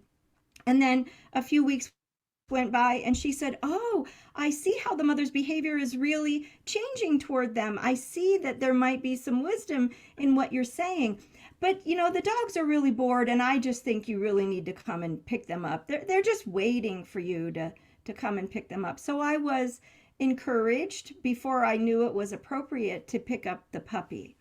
So, it's all about money and human convenience. It's not about honoring the process or the soul or the maternal bond or allowing the wisdom to be shared. And we humans are so selfish, we can't see beyond our own nose sometimes. And we really need to change that. We really do. Yeah. By the way, for people who have pets or whatever, I've got a little bit of hope for them. And of course, that they communicate with you from the other side or whatever. But I lost a dog, one of my dogs. His name was Chewy. And he hung around the house for maybe a month or two. And then one night I was in Las Vegas, of all places, and I had a dream. And it was one of those dreams that wasn't a dream. And I met him on the Rainbow Bridge. At the Rainbow Bridge, like a nice grass field with flowers. And I remember a great big beautiful oak tree, or maybe a weeping willow, possibly it was a weeping willow, and sunshine, and we were playing under it. And it was really beautiful. It gave me closure because he was saying goodbye. He was ready to move on. And so I met him there. And so people should remember that their animals do have they go on to another life too. They're just, it's just not death, and that's the end of it. There is life after death for animals too. And that was a really incredible experience for me. I remember I had sadness and great happiness too after that. Sad to see them move on, but it was really uplifting and beautiful to have that chance to say goodbye and play one more time. And wow, I'll never forget that. So that's hope to anybody who loses an animal. It's not the end, And from my perspective, Brian, that is wonderful validation that you are a spirit with multidimensional capabilities and you can perceive. And my perspective of dreams is, well, it's obviously not limited to one perspective, but primarily for many of us, dreams are the number one way our soul communicates with us if we're not able to hear yet. They're messages, multidimensional messages from us when we are active. Could you hear that? Yeah. Basically. Say the last bit again. You kind of breaking up. So what I was saying is, we as spirit, as consciousness, are active when we sleep. Right. Yeah. Yeah. And I was just saying, Brian, that for you, that's a validation that you are a multidimensional spirit in a body, and you weren't dreaming. You were having an out-of-body, multidimensional experience with the soul of your dog. Oh no, I realized that. Yeah. I know it wasn't a dream. I know I was actually there with my dog. No, I understand that. It was that's why it was so beautiful, right? Yeah. But my point is going back to our earlier conversation where there's doubt present or something preventing you from manifesting those abilities in your waking life. Think about that. you may as well have been meditating because you weren't dreaming, right? Oh, I realize that. Yeah. So it's possible to have those experiences even when you're awake. Arla, did you ever have any contact with Watto after she passed, or? Oh yeah. Oh yeah. The night that she finally left, I had her place ready before that actual day because I knew it was coming. And it was down by the cabin, and I had to walk back up to the house because I needed to get something. And when I got to the house, she was at the door on the steps waiting for me to let her in the house. And I just, I talked to her at that time, and of course we had many conversations after that for a few days. That was a very hard time for me, but I came to understand that her leaving was a gift to me. She set me free to be able to do what it was that was laid before me to do. I couldn't do it in my thoughts as a good thing to go and do things. And I actually had canceled one conference I was supposed to speak at because she was ill and I wouldn't leave her. But she left at that time for many reasons. One was purely to set me free to be able to go as spirit was leading me to go. And I was there when she was born. I saw her for the first time when she was born, and I was with her when it was time for her to go.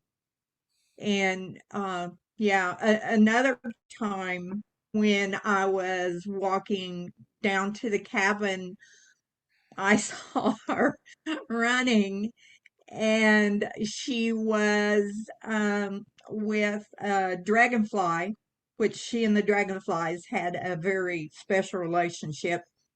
And there was this little fairy riding on a dragonfly, and they were running down the path that would take her to the little creek.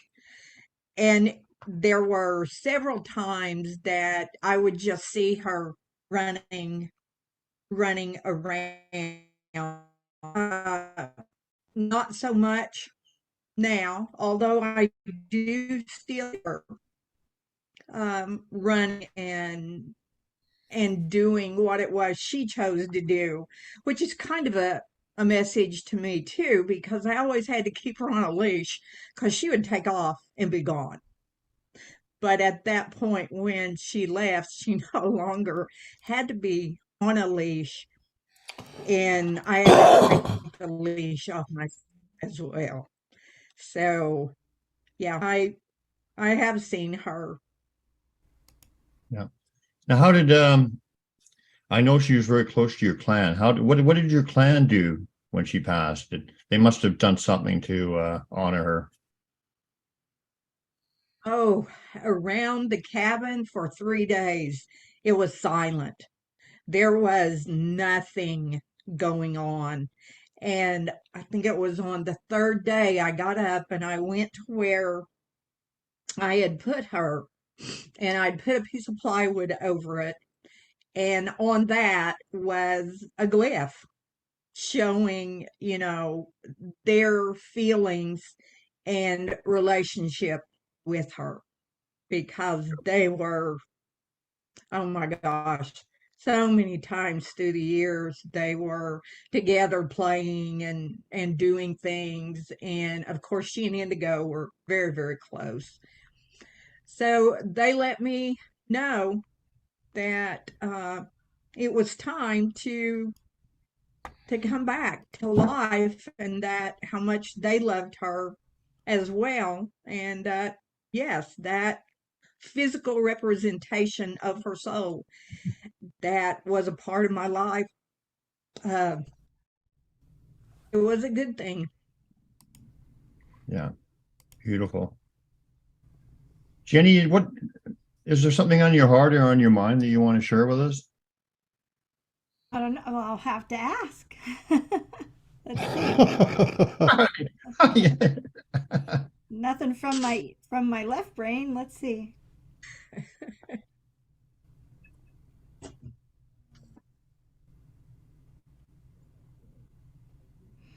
Well, the only thing I heard or felt was most of your audience already knows that these conversations are real, and that to just give a message to people that you don't have to prove anything. And saying the audience, your experiences are true and real, and you don't need anybody else to validate that for you. It's true, it's real. Whether it's Sasquatch or kittens that passed away, or a horse that gave you a message when you were driving by, or a bird that leaves a feather for you. You know, I remember when Michael and I first met, he was so excited that their feather had been left in a very specific place, and that was a very strong sign for him.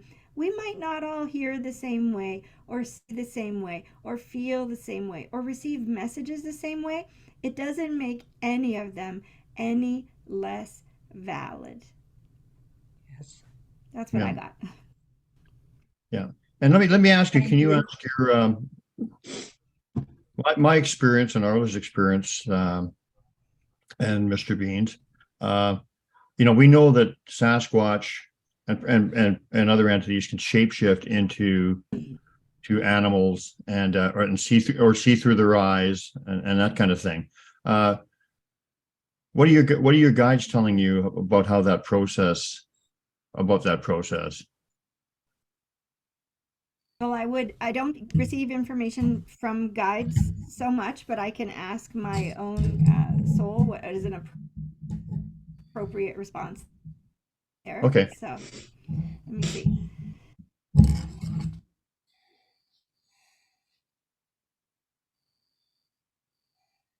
So in Hinduism and Buddhism, there are people that are called siddhas, Siddha, siddha, which is basically a shaman in Sanskrit.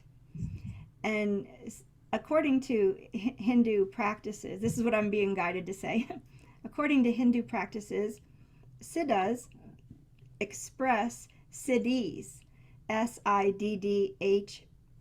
I'm sorry, I'm burping. I apologize, but that's some level of healing or clearing or releasing something. I apologize. Get it real here, people. And sorry, I'm so sorry. I didn't eat or drink anything, so it was just energy. So the cities, gosh, in my human mind, I think there might be 8. I don't remember exactly, but cities are, you can make yourself really big. And I just spontaneously did that one day in a meditation. Someone was trying to intimidate me, and I'm like, I know what I'm going to do. I'm going to make myself bigger than them. And right?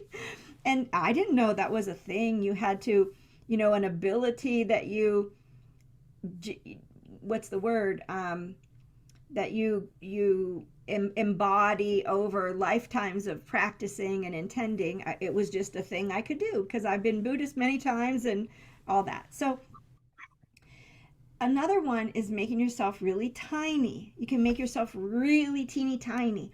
And when I first started doing healing work with people, I found myself teeny tiny, walking through people's blood vessels, or walking in their pancreas, or going up their esophagus down into the bronchial tubes and the brachial plexus where the nerves are.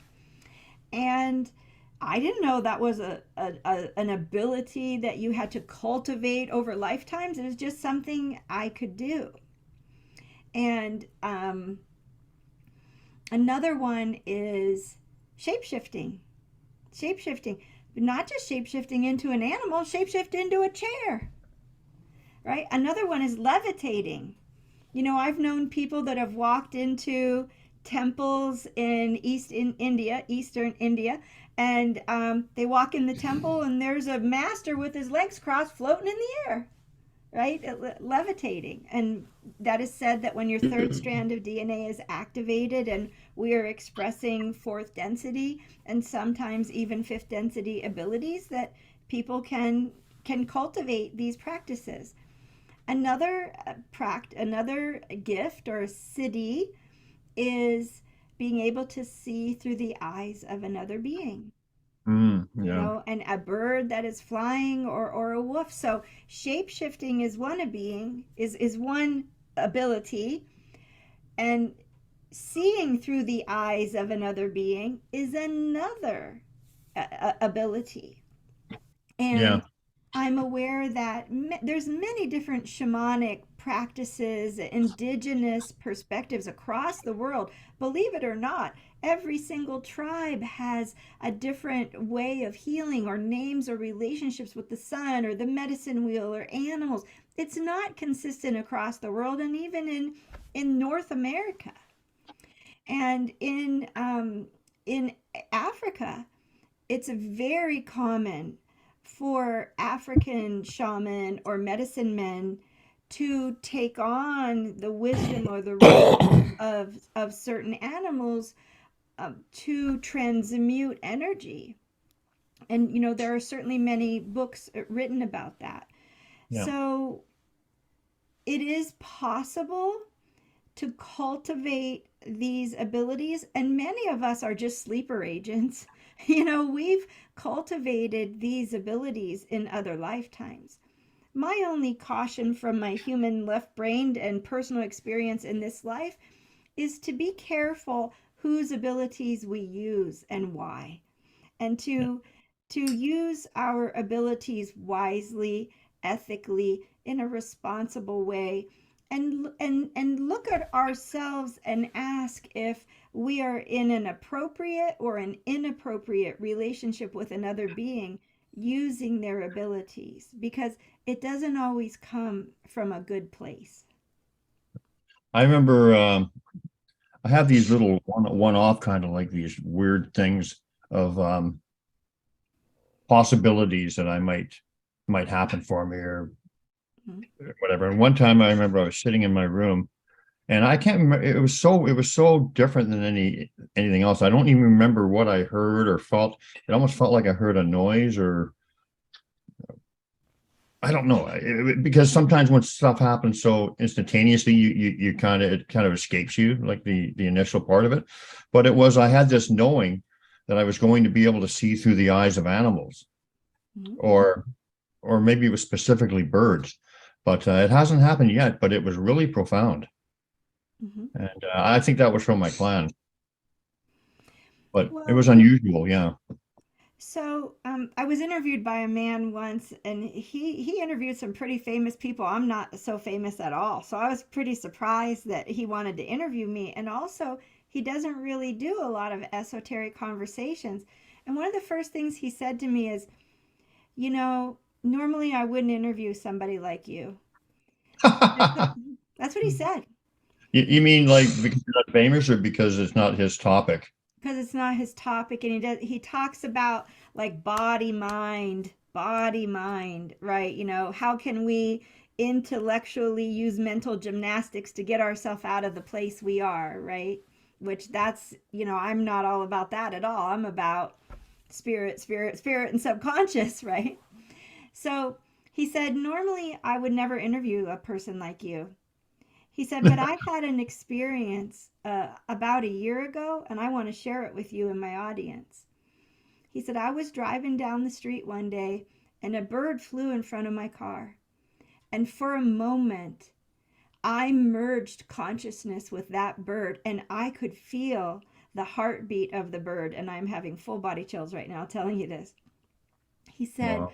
I could see through the eyes of the bird, and I could feel the beating heart of the bird. Wow. And he said, it never happened again, but I believe you. Because of that one experience, I believe you can communicate with animals. And I thought, wow, that was really sweet. Not a lot of people watched my video that I did. But it, it's a thing, because at a certain level of our beingness within the universe, we are all one. Right. And if we are in, I call it right relationship. In other words, if we don't have unfinished business of the soul, where we have some conflict that is left unresolved between a certain animal or species, or we haven't misused the animal wisdom or animal body or animal spirit, if we haven't misused it, I refer to that as being in right relationship with something, then we can partner in a way that is healthy and balanced and helpful, if it is for the greatest good and it's not for service to self purposes, where we're not using or abusing the life force energy of another being, where they are willingly co-creating with us to support all of our evolutionary potential. Yeah, it's interesting. Sue and I are watching a show on children remembering their past incarnations. And I do believe we incarnate or reincarnate, obviously. But, I was thinking, another thought came to me. In some cases, because we are all one and all connected, maybe they're not actually remembering a specific life that they had. Maybe they're just tapping into the collective and that other person's experience and that life. You know what I mean? Well, that's one of the most intelligent questions I've ever been asked, if that was a question. No, Yes, it's a comment that Yes. it was a comment. It was a comment that I came up with. I mean, maybe they were just tapping into the collective and that person's life and that person's experience just happened to come into their field of consciousness. Well, again, I can respond with my direct experience. When I first started my journey and I wasn't really working with people. I wasn't a practitioner. I was just somebody that got messages and I shared them, I met a lot of people who believed they were such and such in a past life, or that this deity was their husband, or some stuff that was kind of odd, this. I think I know that person. This deity, tucks me in bed at night, or weird stuff. Right. Like you can see gold. All that glitters is not gold. Beings can shapeshift and pretend, and some people don't have discernment. But specifically with respect to past lives, I have met more than a handful, so more than 6 people who believed they were Mother Mary. And one person in particular who wrote a book about Mother Mary's life. And I said to her, look, you're a practitioner of this stuff, and you know that we have soul family experience and collective experience that we tap into at other dimensional vibrational experiences of us. And many people can have these memories. And she ended my friendship, and she was violently angry because, well, I don't know exactly why, because it's none of my business, and I didn't read her mind and I didn't read her energy field. But suffice to say, many of us have such a desire to be special, and none of us are immune, from wanting to be special or have a unique something to offer the world. It's certainly something that comes through my mind. I see people doing amazing things out there and offering content that I never could have come up with. And I think, wow, why do I even do what I do sometimes? So I'm not saying I'm immune, or any of us are immune from wanting to have a unique something special. But I have met many people that believed, their twin flame was a specific archangel. And then because I've traveled, I've been very lucky My husband supported me financially, and I traveled a lot. I met a lot of people. I took a lot of classes, a lot of people in the classes. I've had lunch and dinner and breakfast and talked on the phone and Zoom meetings with thousands of people. And a lot of people don't meet that many people to share that many experiences this openly. And I've met many, many people who have or describe similar experiences. Some of them are just a trick and manipulation, and some they're really remembering. And I have a personal story about that to share.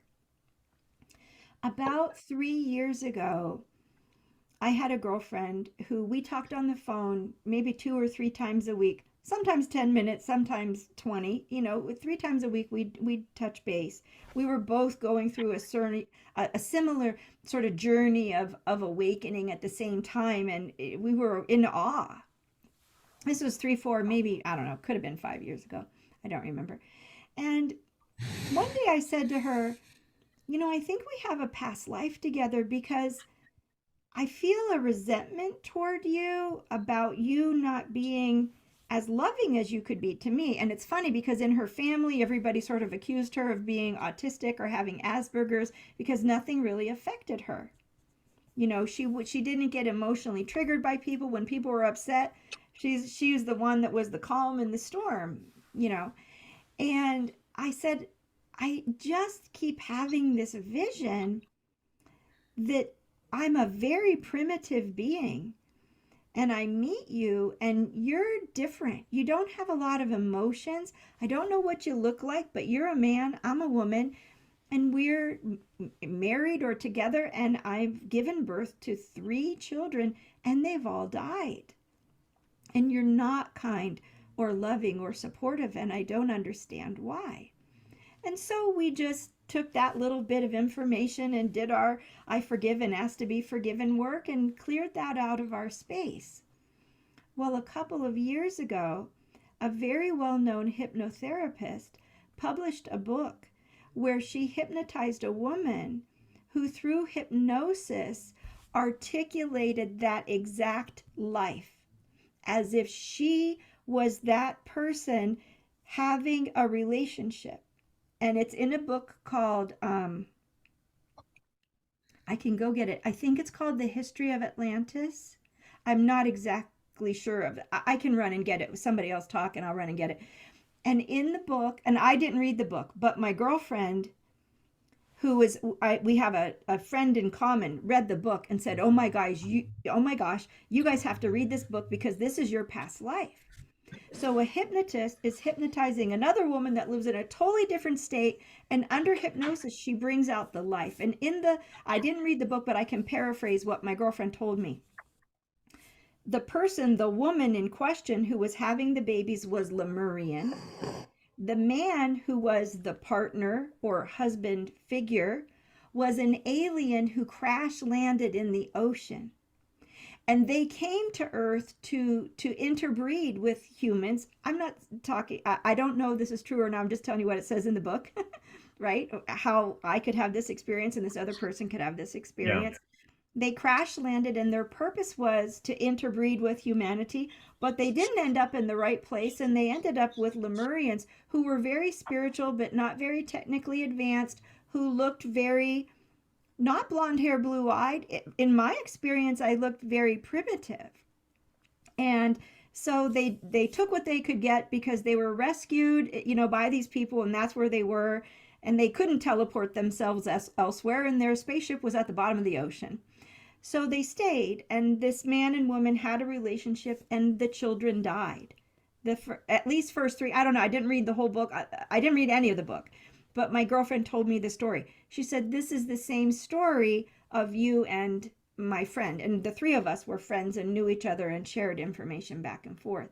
So then my girlfriend, who I thought I had this past life with, read the book, and she goes, that's exactly it. And when she read the book, she got even more of a download of why they came there and that person's perspective from a galactic perspective.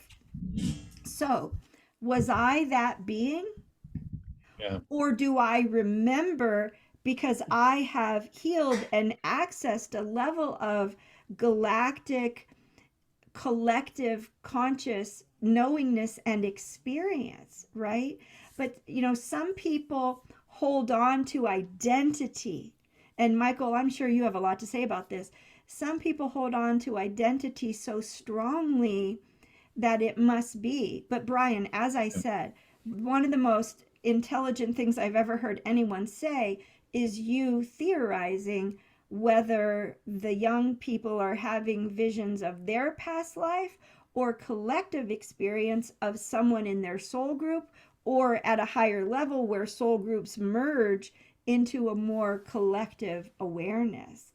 And we don't, how do we truly know if it was our soul aspect or another one of us, unless a very gifted Akashic Records reader can read in the records and determine, is it a collective memory or is it a specific memory?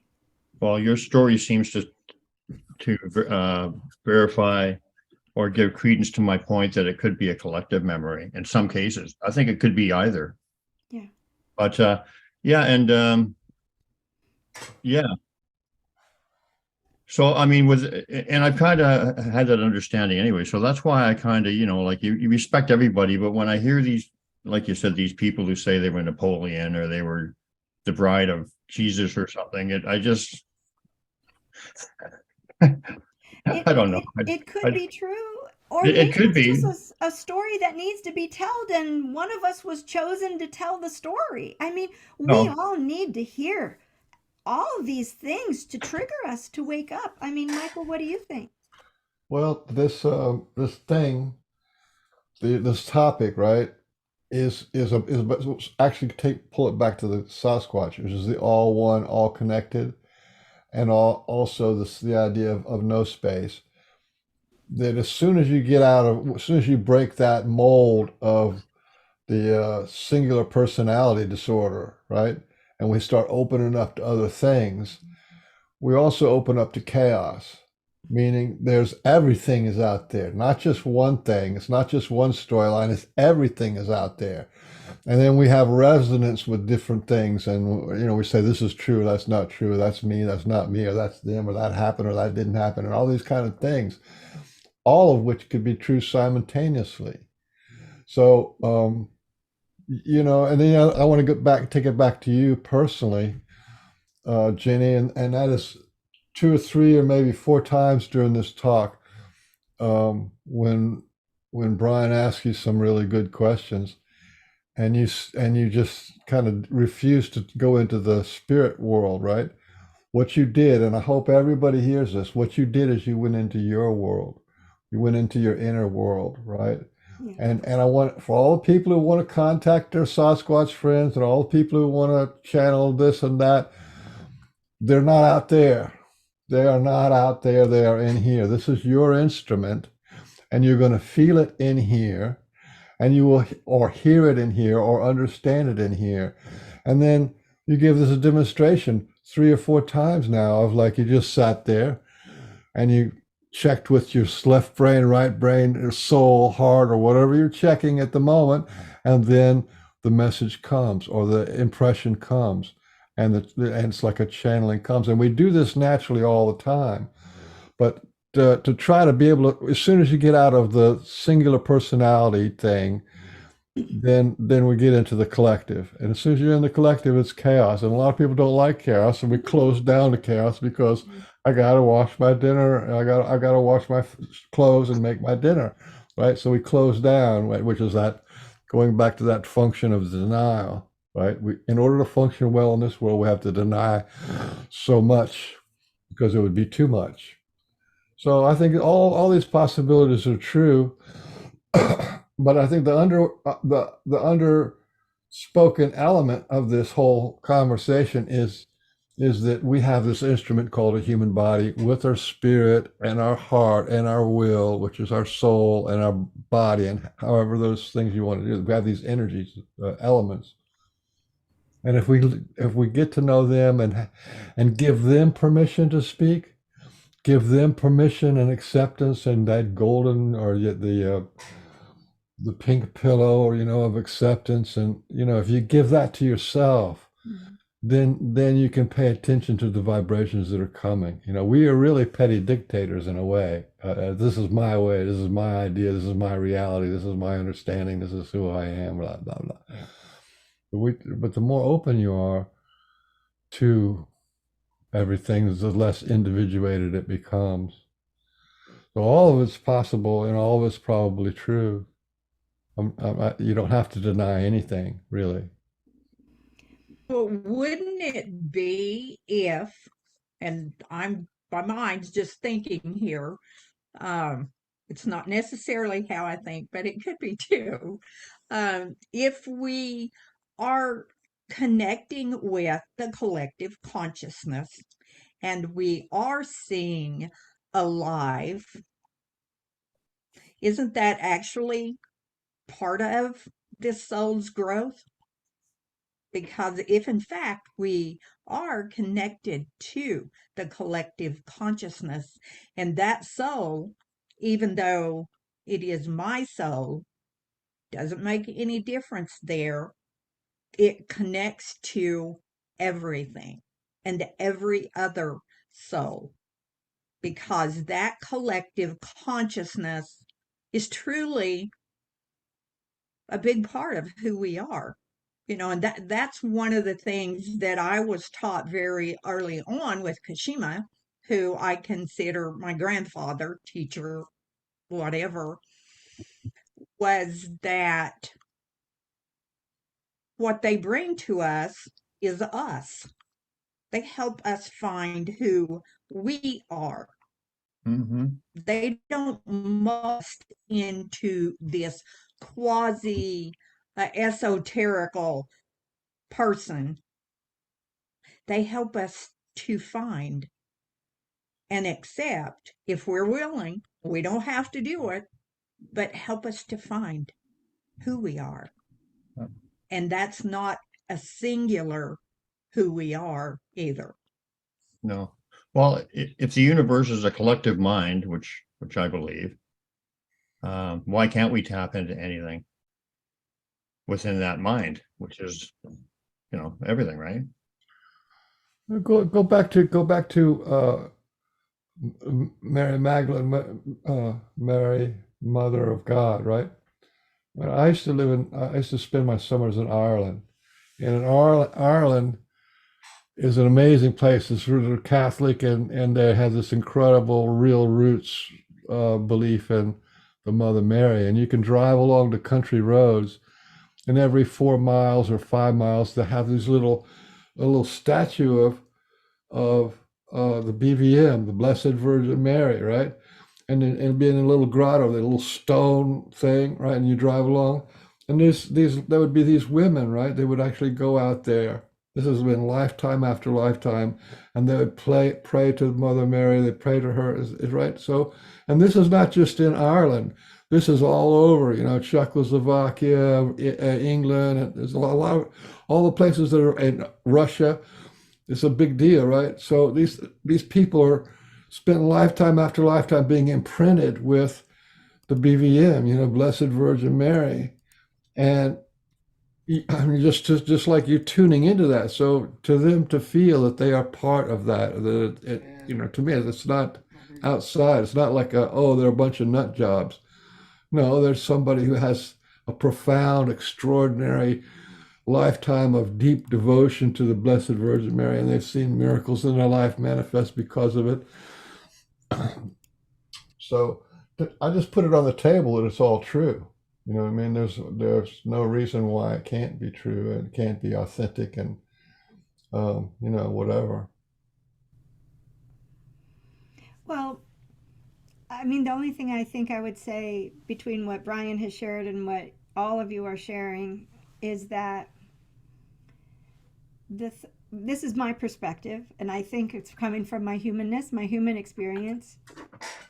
And what I have gathered so far is this reality, this third density reality, whether or not it has been distorted away from the original is I'm not debating that. I'm just saying the reality we live in, was created for us to actually experience separation and go into forgetfulness and to be behind the veil. And I think that what all of you are talking about, this conversation, is about remembering and accessing levels of consciousness that help us ascend, that help our soul descend into our body and our heart, which allows our entire being to ascend out of the limited reality of separation itself. And so messages and communication like that, from my perspective, are meant to fuel this great remembering that we are all experiencing. Whether or not that as an absolute truth is available to all of us in the third density reality that I was born into might not be a thing. But it's the, like Brian said earlier, I've had visions of flashes of potential, right? I've had visions of flashes of possibility for me in the future. Or maybe knowing I already exist in the future and I'm already expressing that. You know, we could have really interesting conversations about that. But I think what Arla said is, it's so valid. It's all meant to inspire us. It's all meant to spark us, to wake up, to remember, to open to the possibility, and maybe address the resistance or those belief systems that are limiting us from our highest potential. And we've been, I mean, this is a wonderful conversation because we keep going and picking up more and going back to the beginning and picking up more. And this conversation as a container itself is a great conversation about what we're experiencing and what we can potentially experience. Mm-hmm. I Yeah. call the ground of being, right? The ground of being is absolute inclusivity and unconditional love. The more inclusive you are, the more love you have. And yet, this 3D reality, they teach exclusivity, an exclusive car. You got to be, and then you look, who's your hero? Oh, is this movie star, an exclusive movie star, or a deity, this exclusive deity? So we've sort of been programmed in our culture. We all exclusive English and, you know, exclusive, right? So everything is about exclusivity and conditional love. Mm-hmm. So whenever we have a crack, you know, anything that gives us more, anything that opens up the space for to be more inclusive, there's more to love. There's more you can connect to with your heart. You know, it's ultimately a good thing, because if the ground of being is absolute inclusivity, the entire universe is included in creation, and that's inclusive of everything, every vibration, everything is all of it. And it's also driven and sustained by unconditional love. Anytime you take a step into those directions to inclusivity and unconditional love, you're going in the right direction, in my opinion. Yeah, you know, Pain is exclusive. I mean, yeah, it's exclusive.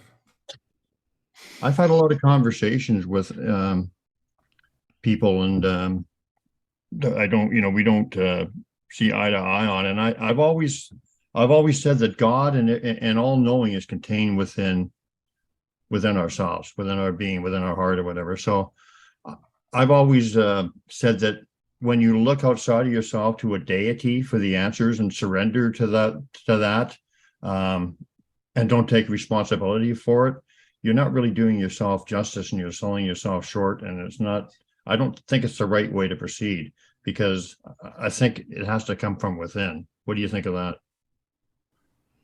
Well, it's certainly kind of, all those experiences are things that everybody chooses. I mean, when I first started on my journey, everybody else was talking to guides, and so I was looking for the guides, and my experiences were, the stuff they were saying wasn't really true and didn't really resonate with me. Because somehow, thank goodness, when this soul came into me, I had a bit of a connection to that higher frequency, so I knew it was like I could shine the light of truth on things. Not saying Yeah. I was always right, but there was a knowing that wasn't for me.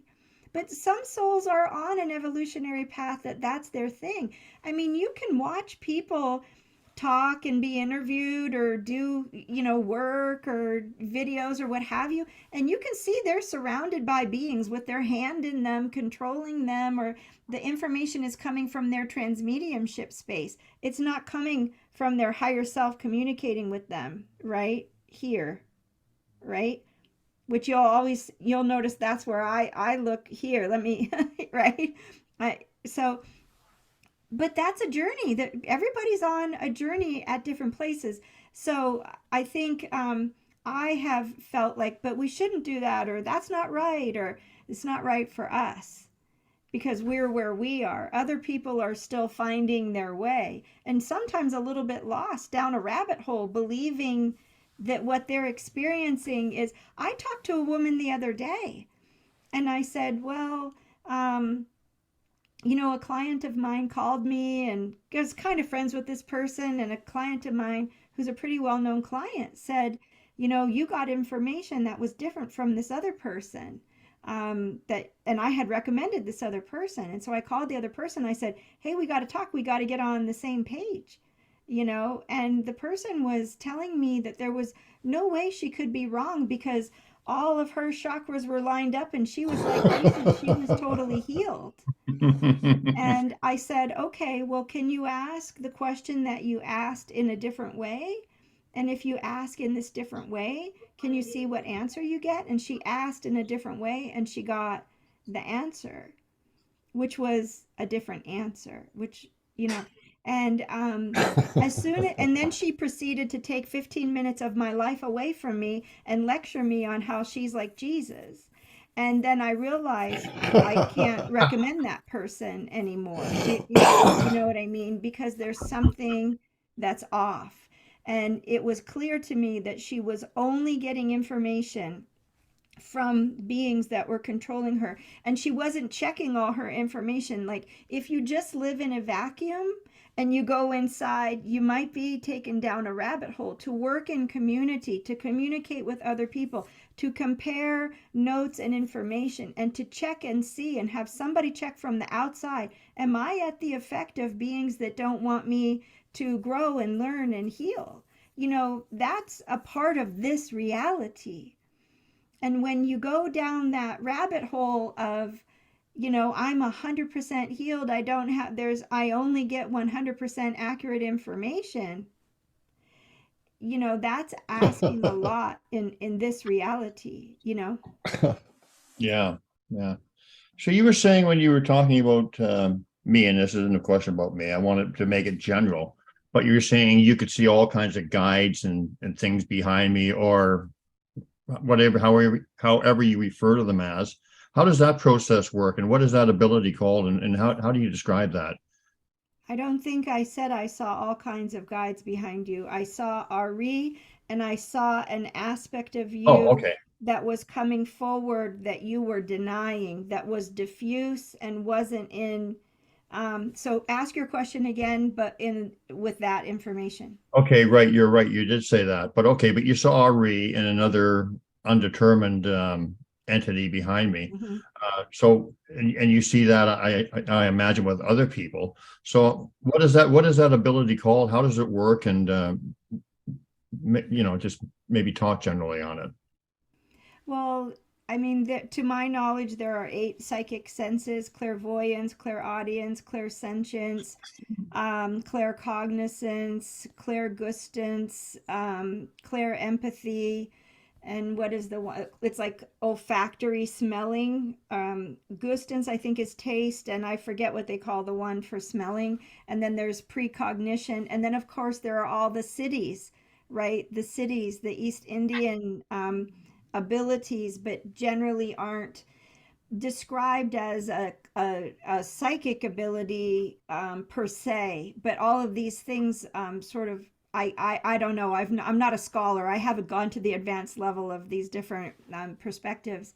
Cities could be considered gifts, like to Yeah. apport some things, like tricks too. That's why Yeah. they have like a bad rep because a lot of times Yeah. they're just tricks. Well, like I said, the using the animals, or shape-shifting or using the animal sight can not always be a good thing, um, but so clairaudience is hearing telepathically. Clairvoyance is seeing with your inner sight. Clairsentience is feeling the truth of something. Like example, if Michael had a broken bone or something, I might say, "Oh, I can feel pain in my leg. Do you have a broken bone?" And then all of a sudden, here's my cast. That's clairsentience. Clair empathy is sensing other people's emotional state, and it's very misunderstood. There are a lot of people in the world that believe they're an empath, and it's just their lot in life to suffer because they're an empath, when in fact it could be a dozen things contributing to the fact that they are unable to control their own clair empathy, or they have made choices, or they believe they deserve to suffer, or they believe they should take on the suffering of others. So please make a distinction between clair empathy, the psychic ability, and people who call themselves empathic. It is a grave misunderstanding. And all of the psycho-spiritual world that tell people, oh, I can give you practices to manage your being an empath or your highly sensitive person. There are 101 reasons why a person could be a highly sensitive person. And all of these outside practices will never cure it. Will never cure it. The only cure is going inside and unpacking these things, right? Often it's a trauma response. Yes, 100%. But again, it's 101 things it could be. Coping mechanisms, you name it. Yes, Michael, 100%. So, but my question was, so when you saw RE and this entity behind me, you actually see them do you see them in your mind's eye, or you see them, you actually see them, or you feel them, or with RE, it's more claircognizance, the knowing that he's there and that knowing coming through me. Right. saw He works that way a lot. I saw what I think is your higher self, or the part of your soul that resides at your soul star chakra that hasn't yet fully been embodied, that you have the potential to embody this part of you, but you're in denial of it because somewhere from here down, you're resisting the divine within yourself. And so I saw the part of you as a diffuse figure behind you, and that I clairvoyantly saw. And I think there was a purpose to me seeing it and then knowing, claircognizantly knowing what that is. So look, I just woke up one day with a very refined set toolbox. It's super accurate, very refined. I didn't have to work for it. What I had to work for was the clarity of my own, honoring my own soul, embodying my own soul, because what I got was this workaround, this like telephone line to that part of me. And for whatever reason, for me in this life, I was gifted that tremendous opportunity to be able to embody or embrace these psychic senses to this level. Most people, it takes lifetimes and lifetimes and lifetimes to develop this many gifts at this level of. So with this thing that's on the precipice of happening with me or whatever, or that, this, is it something that you would suggest I go to somebody to assist me with it, or is it something that I can do by myself by asking those questions that you had me write down? Well, both. And this applies to anybody, but Yeah.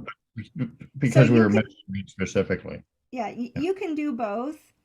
Certainly, our journey can be simplified or made easier when we partner with someone who is gifted, as long as you're ensuring that the person you're going to isn't there. They don't believe they can heal you or magically activate you or upload you or download you or magically activate your DNA, because all those things happen when your soul believes you're ready. if we force those things to happen, that's when other beings come in and start taking advantage of the activation of the part of your psychospiritual apparatus, which you yourself are not really controlling yet. So my caution is, yes, having someone give you messages, someone like myself or someone who does intuitive work that doesn't tell you, I know how to fix you.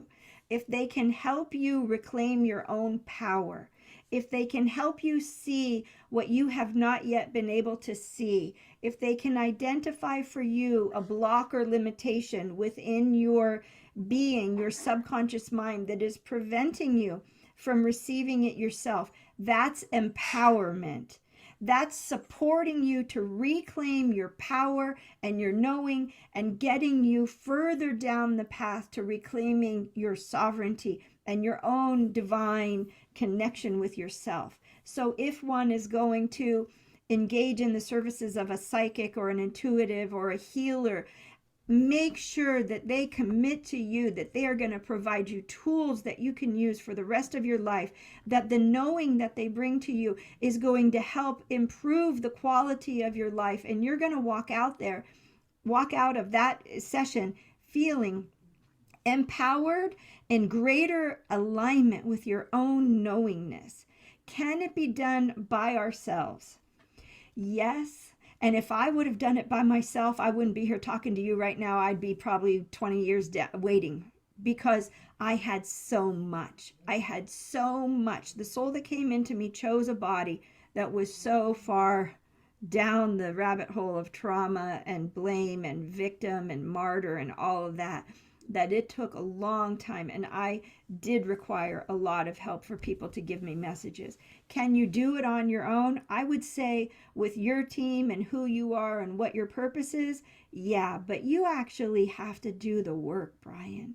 You can't just go on a walk and look for glyphs. You have to do what I told you no offense. I'm just telling you. He takes pictures too to give it to him that. Okay. No, I told you. Wait, let me finish. Well, wait a minute. Okay. Okay, go ahead. The message that I gave you the very first time I met you is what's going to come out of my mouth next. You must do the work. You must go into your heart. You must ask your higher self to be present with you. You must ask Ari to hold space for you. You must call forward the part of your soul that you are denying. You must ask, what is the resistance? Help me know and understand. Because if you are meant to evolve to the level that I see the potential of you evolving, you are also meant to share that journey with other people. And that means I was a stubborn person and I didn't listen to my messages. And when I did, look how my world opened up. Okay, yeah. I'm not trying to insult you. I'm just being. No, I didn't feel insulted because, the glyphs are very important to me too, but there's more, obviously. Yeah. I mean, they're another tool. They're another communication. That communication is only necessary when you do not embody the psychic ability, and those psychic abilities of knowing and direct communication and direct experience. And I'm sure for you, it's going to be multidimensional, bilocating and walking between the worlds. Those glyphs are only necessary when you can't hear and see and experience multidimensionally. So yes, are they serving a purpose? Yes, do you have a beautiful book out? Yes, yes, yes, yes, yes. Yes, but there's more. There's so much more for you. Well, but in all honesty, my book, which is called Say Beans, I'm promoting it now, which is called Story, My Life with the Clan of Ari, isn't really about glyphs. It's more about their message and who we are. I understand what you're saying is true. It's what Arla said. You go looking for Sasquatch and you end up finding out who you are. So it's about universal truths and stuff like that. And yeah, but you're intellectualizing and talking about your book now. And the message I was trying to tell you was go into your heart. You are so good at deflecting and going off and having another conversation. When you asked me how to do it, and I told you, and I'm telling you the message from your soul and from Ari is that you need to spend more time going inside and less time looking for glyphs. No, and yeah, I understand that, but in my defense, all I was saying is that my book is not about glyphs. I'm not talking about your book. I didn't say a word about your book. Okay. I didn't say a word about your Brian, book.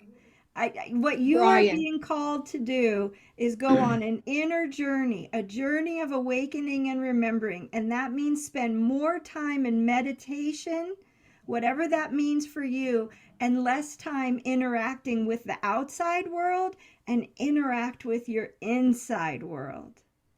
Oh, sure, that makes sense. Yeah. Brian, And I wasn't arguing your with you, by the book, way. Okay. your book is, it's like a guidance thing for other people. Because one of the things that we have experienced through the years is how, I'll just use the glyphs as an example, how that's a first communication with for many people. And what happens is you start walking down that road with the glyphs, and you know this for sure, they begin to change. They begin to get more complex in Oh, the yeah. understanding. And we realize that um, the Sasquatch are not the only one doing this. But what is happening is our higher self is reaching out there to connect with information. And as we walk that walk, then you get to the point where the information that you've given is there to help someone else on their path. And that's what your book is doing, is that it's giving people information. Oh my gosh, I saw one of those. Is that something? Is that something I should pay attention to? Yes, it is. But somewhere down that road, it's going to be more. It's going to transform from that's a physical symbol to that's a spiritual symbol to that's a universal symbol. And so I think what Jenny's trying to get across to you is you've got to go past that to fully be who you are and why you're walking this path. And in that will be more revelations for other people, even though it's not really about other people individually, it's about that collective consciousness of soul. And that Jenny saw that right there. Yeah, but that's I what my can, book's about too. yeah. Okay. Yeah, I'm not but arguing. I'm not Yes, arguing but with you. it's I'm Ryan, agreeing, and I understand exactly what you guys are saying. I you agree with you. already wrote your book. It's not invalidating your book. It has to do with you and your future. Here's a mission. Do you choose to accept it or not? Your new mission is not gonna be glyph heavy. Your new mission is gonna be healing yourself and activating yourself and moving to the next level of messages or embodiment, or who knows, I can't possibly know the totality and magnificence of what is available to you, but I see it as really incredibly magnificent. But it is exactly what Arla just said. Move past it. There's a next step, because if you stay there, just like healers, if healers keep believing they're healing other people, they're never going to grow on their spiritual journey. They will never grow on their spiritual journey. And that's the message for you, is grow on your spiritual journey and look for signs inside, less external, more internal. Yeah. Yeah. Well, that's kind of the way they communicate with me anyway. So I guess I should take that to heart, because most of my connection with them is energy nudges and that kind of stuff. So yeah, I agree. So now I just have to figure out how to do it. Just translate your energy nudges into words. Yeah. And everything if I were you, Brian, based on all of my experience, this is what I would say. Everything you say that has anything to do with you in your past, I would start the sentence with, in the past, my relationship with them has been energy nudges. In the past, my meaningful relationship, profound relationship with them has been through interacting through glyphs. In the past, my communication has been limited to such and such, but I give myself permission to wake up tomorrow and have a new relationship. Because if you're always defining yourself in this moment as what has happened in the past, you're not going to be free to move forward. I agree. Yeah. And Well, I that- mean, you know, that- yeah. That doesn't mean that you can't continue to help people who are finding glyphs and seeing all these things. That doesn't mean that you just destroy all of that, because what you learned is valid for others. But the work that Ginny's talking about is you Yeah. and not others per se. But in connecting with that, then you once again, like you've helped with glyphs and other things, you will be helping on another level. And I'm not talking about higher or lower level or anything else, but just a different way of being, I guess. Well, I think my focus is kind of moved beyond glyphs anyway. I mean, that's not my main focus. My main focus is universal truths and, you know, for people and whatever about, you know, no fear, no judgment, no division and stuff like that. And so I don't know. Yeah, but I mean, I want to move forward, obviously. I want to And move I forward. can say personally, I knew you way back there when you when we first met. Hey, Ma, why is this and why is that? Asking And you what every did I question. tell you? Nothing, not much. But Well, I'm you not found saying the that as an answers. insult. You didn't tell me much because you wanted me. You didn't want to give. Well, that's what any good teacher does not want to give people the answer. They want it. No, You no. you have to reach If I that answer. gave you the answers, you'd have my answers, not your answers. And that, it's just a guidance. But I can say, since your heart attack, after you got through the muck, after that, there was a big shift in you. A big shift. And I've really enjoyed watching it. Well, no, in a couple of months, you're going to enjoy watching it in person. Yeah. You come up I here. am. Yes, I am. I'm so excited. And you should come up here and join Jenny. If you ever in September, I'm hosting a camp out, and there's going to be a lot of incredible people there. Well, we're all incredible, but you should come up and join us. Are you in British Columbia? Yeah. Mhm. I'm going to be in British Columbia in April, and I was going to email you and ask you if I could come and visit you in April. Oh, sweet. Sure. Awesome. Where are Where you you? I'm going to be near. My wife says yes. What? I had to ask the boss. She says yes, absolutely. I'm going to be near Vernon and Kamloops. How close are you to that area? About 5 hours away. Oh, so you're north. I'm more closer to Vancouver and Oh. no, yeah, I'm closer to Vancouver and that area. Okay, well, if I'm that far, I may as well drive another 5 hours and come see you guys. Absolutely, yeah. I agree. Yeah, absolutely. Okay.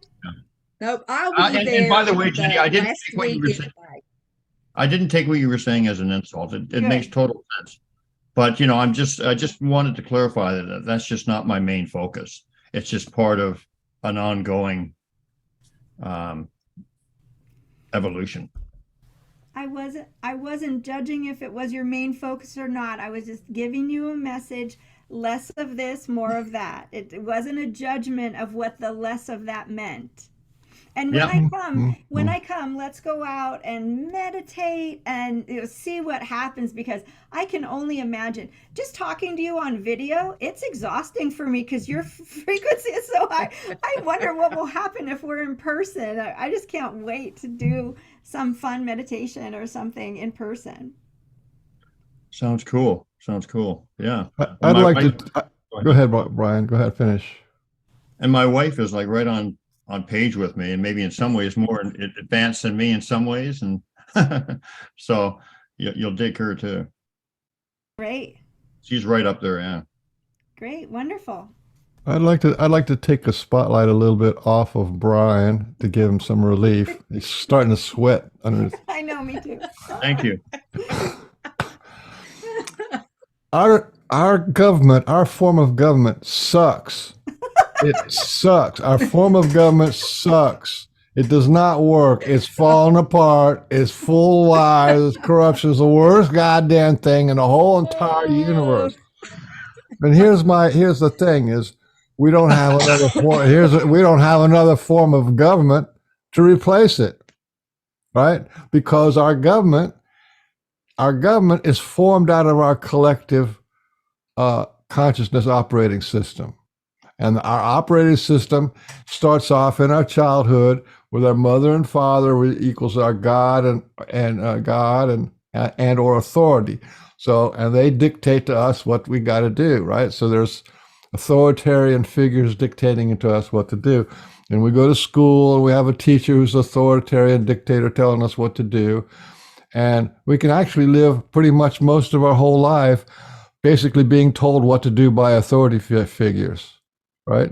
Never, except for things like little sports or we do artwork or something, or music, we never really get into what we want to do.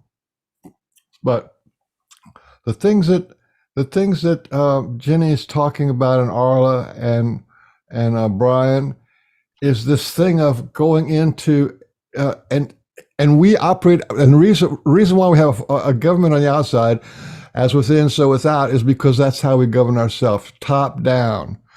We're the top of the pyramid. I tell my body to move. I move my mouth and tell, I'm the dictator. I'm the president, you know what I'm saying? And I tell my body what to do, and this is the way it is. And, I'm dictating all these things to myself all the time.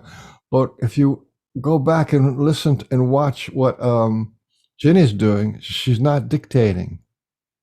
She's asking her body. She's asking her intuition. She's taking into account. She's taking her inner self and bringing it up equal to her conscious aware self and balancing it out, right? This is an inner communication, and this is an inner government. You can govern your whole life by just talking to your heart. What do you need? What's going on with you? Your body. What does your body need? Oh, you got a pain. You got this. Well, what about changing my diet? And you as the authority, instead of being the authority, you are the sort of the council leader. And there's a council. All people who say they want a higher self to God self, they're part of your council. And you're maybe the leader of the council, but you have to take into the fact what happened with my trauma? What happens with my limitations? Where am I being held back? And these are questions you self-investigate and ask yourself. And you form a government internally based on this cooperation, an internal atmosphere of love and cooperation, right? Which will give you a really fine operating system, and it can be applicable to families, to parents and children, to schools. It can be applicable to everybody, which is completely different than the mind is the dictator, and the parents are the dictator, or the religion is the dictator, or the church is the dictator, or the government is the dictator, or the police and the laws, or blah, blah, blah, blah. It's all this top-down stuff. That's the old, it's got to go. And what's new is to be self-referencing and self-accepting and self-expression of, absolute inclusivity and unconditional love, more inclusive and more self-love. Anyway, so I just thought I'd take the pressure off. And in case anybody wants to know what the new government is going to be people who are collectively getting together and saying, How do you feel about this? And how should we deal with the water and all this kind of stuff? And it's going to work out that way instead of top down. Yeah. So That what you said is the same thing as what I said about giving your power over to a deity instead of taking the responsibility yourself. same thing. Same thing. Same exact thing. I think we have to. I think the big change, one of the big changes is going to be, and the key change is, take responsibility with ourselves and quit giving our power away. And, we're just kind of like, I was almost going to say like lazy. But not taking responsibility for ourselves as a dictator, taking responsibility for ourselves in relationship to all these other energies that we have, in relationship to the Sasquatch, to the horses, to the land, to our own body, to our 61 trillion cells, which have a lot to say. May I? So I don't know if I can do this without crying, because I was already crying. Brian, there is a message for you. It's a very specific message. And it's about potentiality. And this message is from the part of your soul that you have not embodied yet. And I'm being told that the reason by this part of your soul that's here, it's you, but it's not you yet. You haven't realized it. You haven't actualized it. You haven't embodied it yet. I'm being told to tell you what exists in your field of potentiality. And it is so beautiful that I don't even know if I can say it without crying.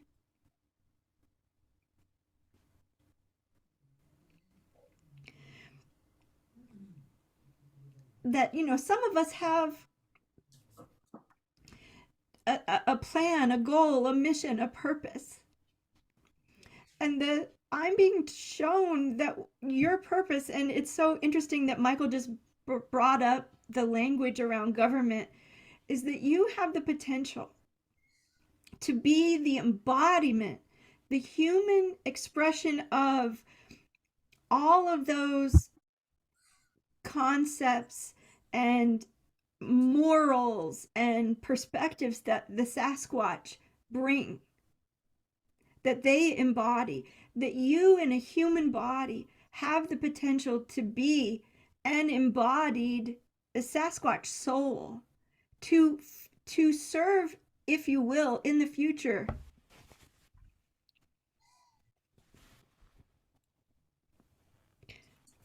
As an ambassador of sorts, which you've already been fulfilling that, obviously.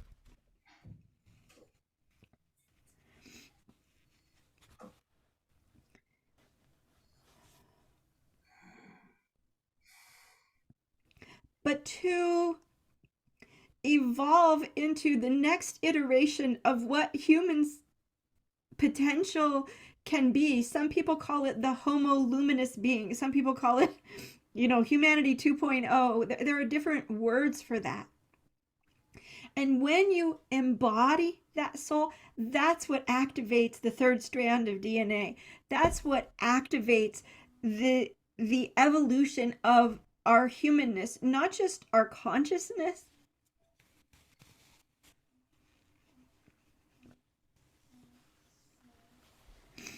but the shifting of the evolution of our species itself. What it means to be human. So please don't underestimate the potential that you have to fulfill your, call it destiny, fate, soul purpose.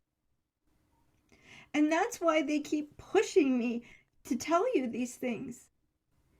Because you're perceiving yourself as separate from the Sasquatch, and they want you to be the human embodiment of the Sasquatch.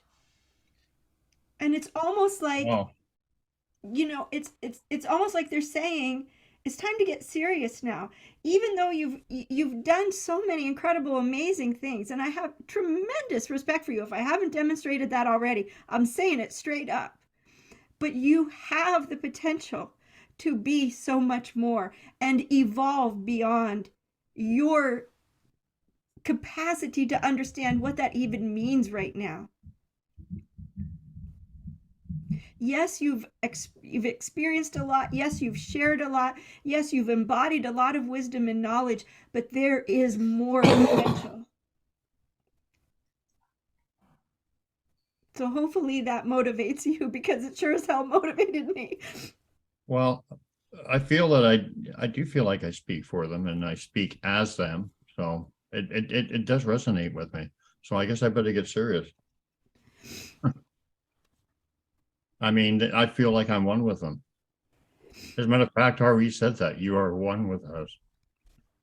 Well, Remember? the next step is when you embody your soul, when you activate that third strand of DNA and you evolve organically, authentically through that descension of your soul into your heart and the evolution of the physical form, you will transform into what you were meant to express as a human being, as the next iteration of an evolved human being. Yeah. I think when RE said you are one with us, you know, in reference to me, he was talking on a general level for people in general, but he was also talking specific to me. You know, as personal between him and I. And I'm not Yes. saying just me, but you know, on a personal level and a general level. So it makes sense. And I feel that. I feel what you're saying.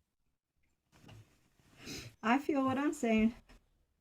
I hope the audience feels what I'm saying, because how can you not? How can you not feel what is being beamed straight at you, Brian? I do feel it. I do feel it. But you see, you got Mr. Beans crying now. No, I'm all right. This is just good stuff. I mean, I really love that everybody's willing to be authentic and just pull it out and put it on the table. You know, that just does my heart good. Yeah. Yeah. I don't know what to say after that, except I feel a responsibility. But I've always felt a responsibility. I just got to figure out how to get there. Because I've always been a fly by the seat of your pants guy. But you know, kind of humor, you know, and just don't take anything too seriously. I do, but I don't. So I guess I don't know.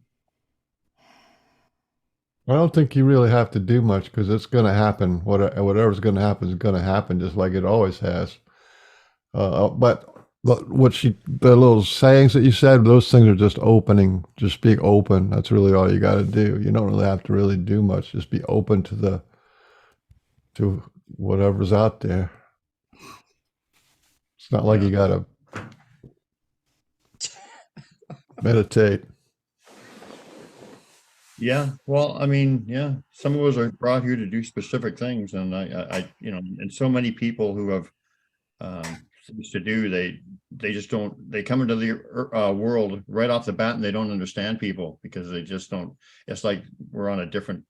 We don't think the same kind of thing, you know. So Well, actually, I have a bit of a different take than what Michael just said. I actually think, Brian, that you need to become more self-aware. And I think that meditation or some form of meditation is the perfect vehicle for you to become self-aware, to be present of yourself as spirit in a body in the center of your head, becoming energetically aware. And I happen to be teaching a class starting March for 6 weeks on just that. It's simple, it's foundational, it's anything else you ever learn or do will be made better by just this simple. It's what people don't teach. You know, everybody's certifying everybody in this healing modality or manipulate the quantum field or this or that or the other, but people aren't talking about how to be you, how to embody you. You know, and people would charge $6,000 for the class I'm teaching. I'm charging $300 because I want people to know this and embody this and feel this and know what it means to truly be self-aware. And I think you would benefit from any version of that greatly. well, I think maybe I better look into that for sure. I want to take that class. No, wait a minute. I'm already self-aware. No, I need to take the class. Just by take you the class- saying that, you need to take- take the take- class. Take it just to be in the group of people who are truly showing up to evolve humanity to the next level. You know? All through this entire show, my whole head has been like right here, just feeling like energy. And it's been a little different than the normal nudges and stuff. It's like there's something going on, right? And my class will help you be able to know what that is. Not say, I feel something here. It will, by the time you're done in my class, you're going to go, I felt energy. And you know what it meant? It was, I was releasing something, or I was being triggered by something, or I was being called to do something, and you'll be able to answer those questions. Can you imagine being that self-aware? Because most people who make $500 an hour aren't. I know people, I've interviewed people and been interviewed by people that went to fancy schools to be psychic mediums and all this other stuff, and they have no sense of self whatsoever. They're not in their body, they don't know how to ground, and I'm talking simple stuff that will make everything else better. When is the course? It starts the first Thursday in March, and it's 6 consecutive Thursdays until the first Thursday in April, and then I drive to Canada. Wow. That sounds like the divine timing. And so it's just like on Zoom and stuff, like what we're It's doing on here. Zoom, and it's 90 minutes, and it's kind of like it's experiential. There's no slides, there's no teaching new information, solving the world's problems, or anything like that. It's meditating and being present within your being and finding the blocks and limitation within you. And there are 3 experiences. So top of the hour, bottom of the hour, and then top of the hour again. I talk in between, and I share how valuable the information is. And I talk through you experiencing you. Frankly, I know a ton of people that would benefit from this level of awareness, and how their abilities would skyrocket if they had this sense of self-awareness, Yeah. Yeah. Well, I'll be in touch with you for sure. Okay. How about you, Mr. Beans? You can give him a seniors discount. I'm working Of on course. putting something together for Barbara Jean Lindsay's thing, an 8-week show, an 8-week program, 2 hours, and I think it's going to be like maybe $50 for each episode. So it'll be like $400 for 8 weeks. Yeah. Wow. And I'm going to teach people how to talk to their parts of self, which is akin to, or an entrance or doorway to, channeling other beings. Yeah. That's just the first right off the bat. Yeah. Yeah.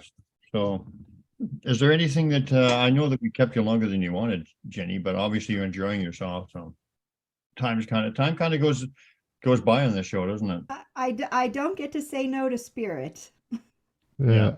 I'm going to go out for a smoke. I'll be right back. I think there I'm anything going to else? say goodbye, Michael. Okay. Is there anything? Yeah, we can do that. Is there anything else that you wanted to share with us before in closing?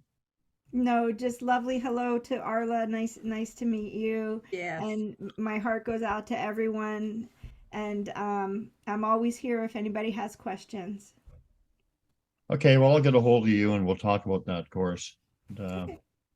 And you can find all of the Pork and Beans shows on Brian's YouTube channel, which is Sasquatch BC, the true story, the Pork and Bean Show, big long title. And if you want to read my book, you want to read my book, it's called A Sasquatch Story, My Life with the Clan of RE. And like I said, and I respect everything you said, and it makes sense, and I agree with you.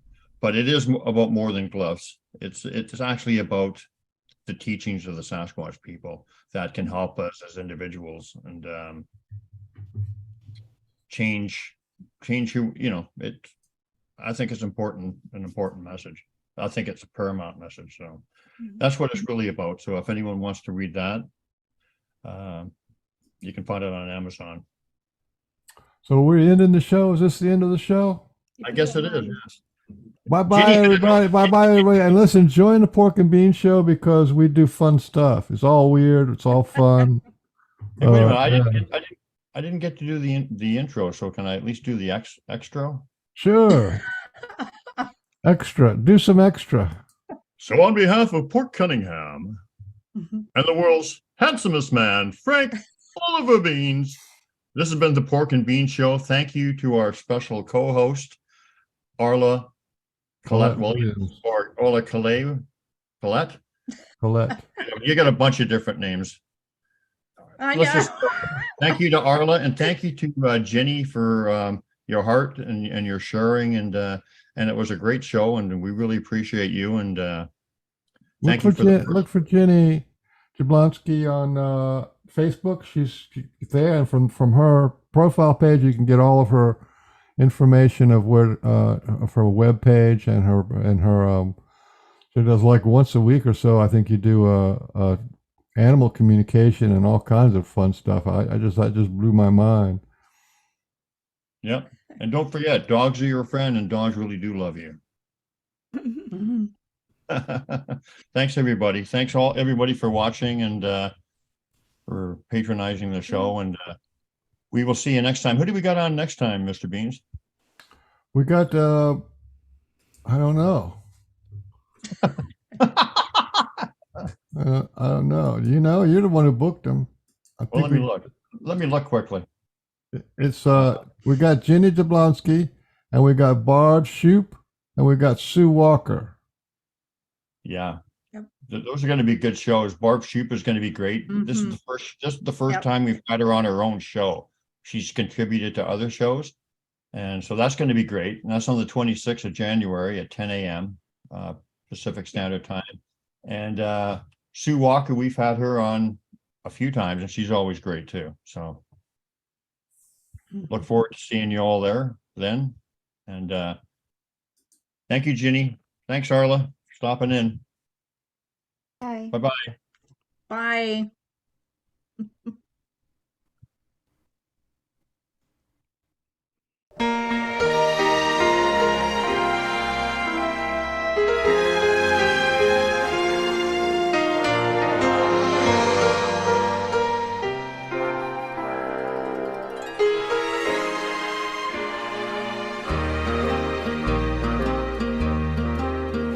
Happy trails to you until we meet again. Happy trails to you.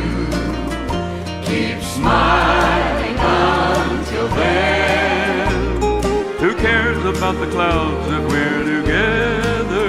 Just sing a song and bring the sunny weather. Happy trails to you till we meet again. Some trails are happy ones. Others are blue.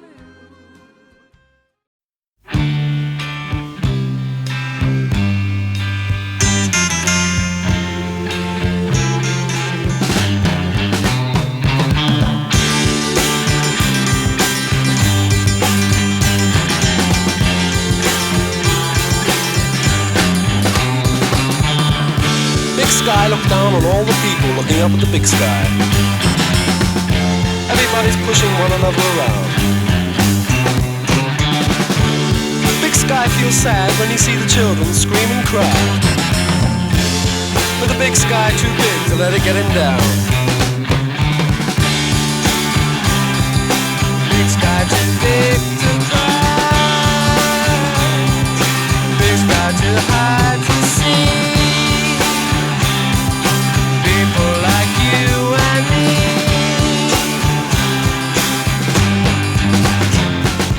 One day we'll be free. We won't care, just you see. Till then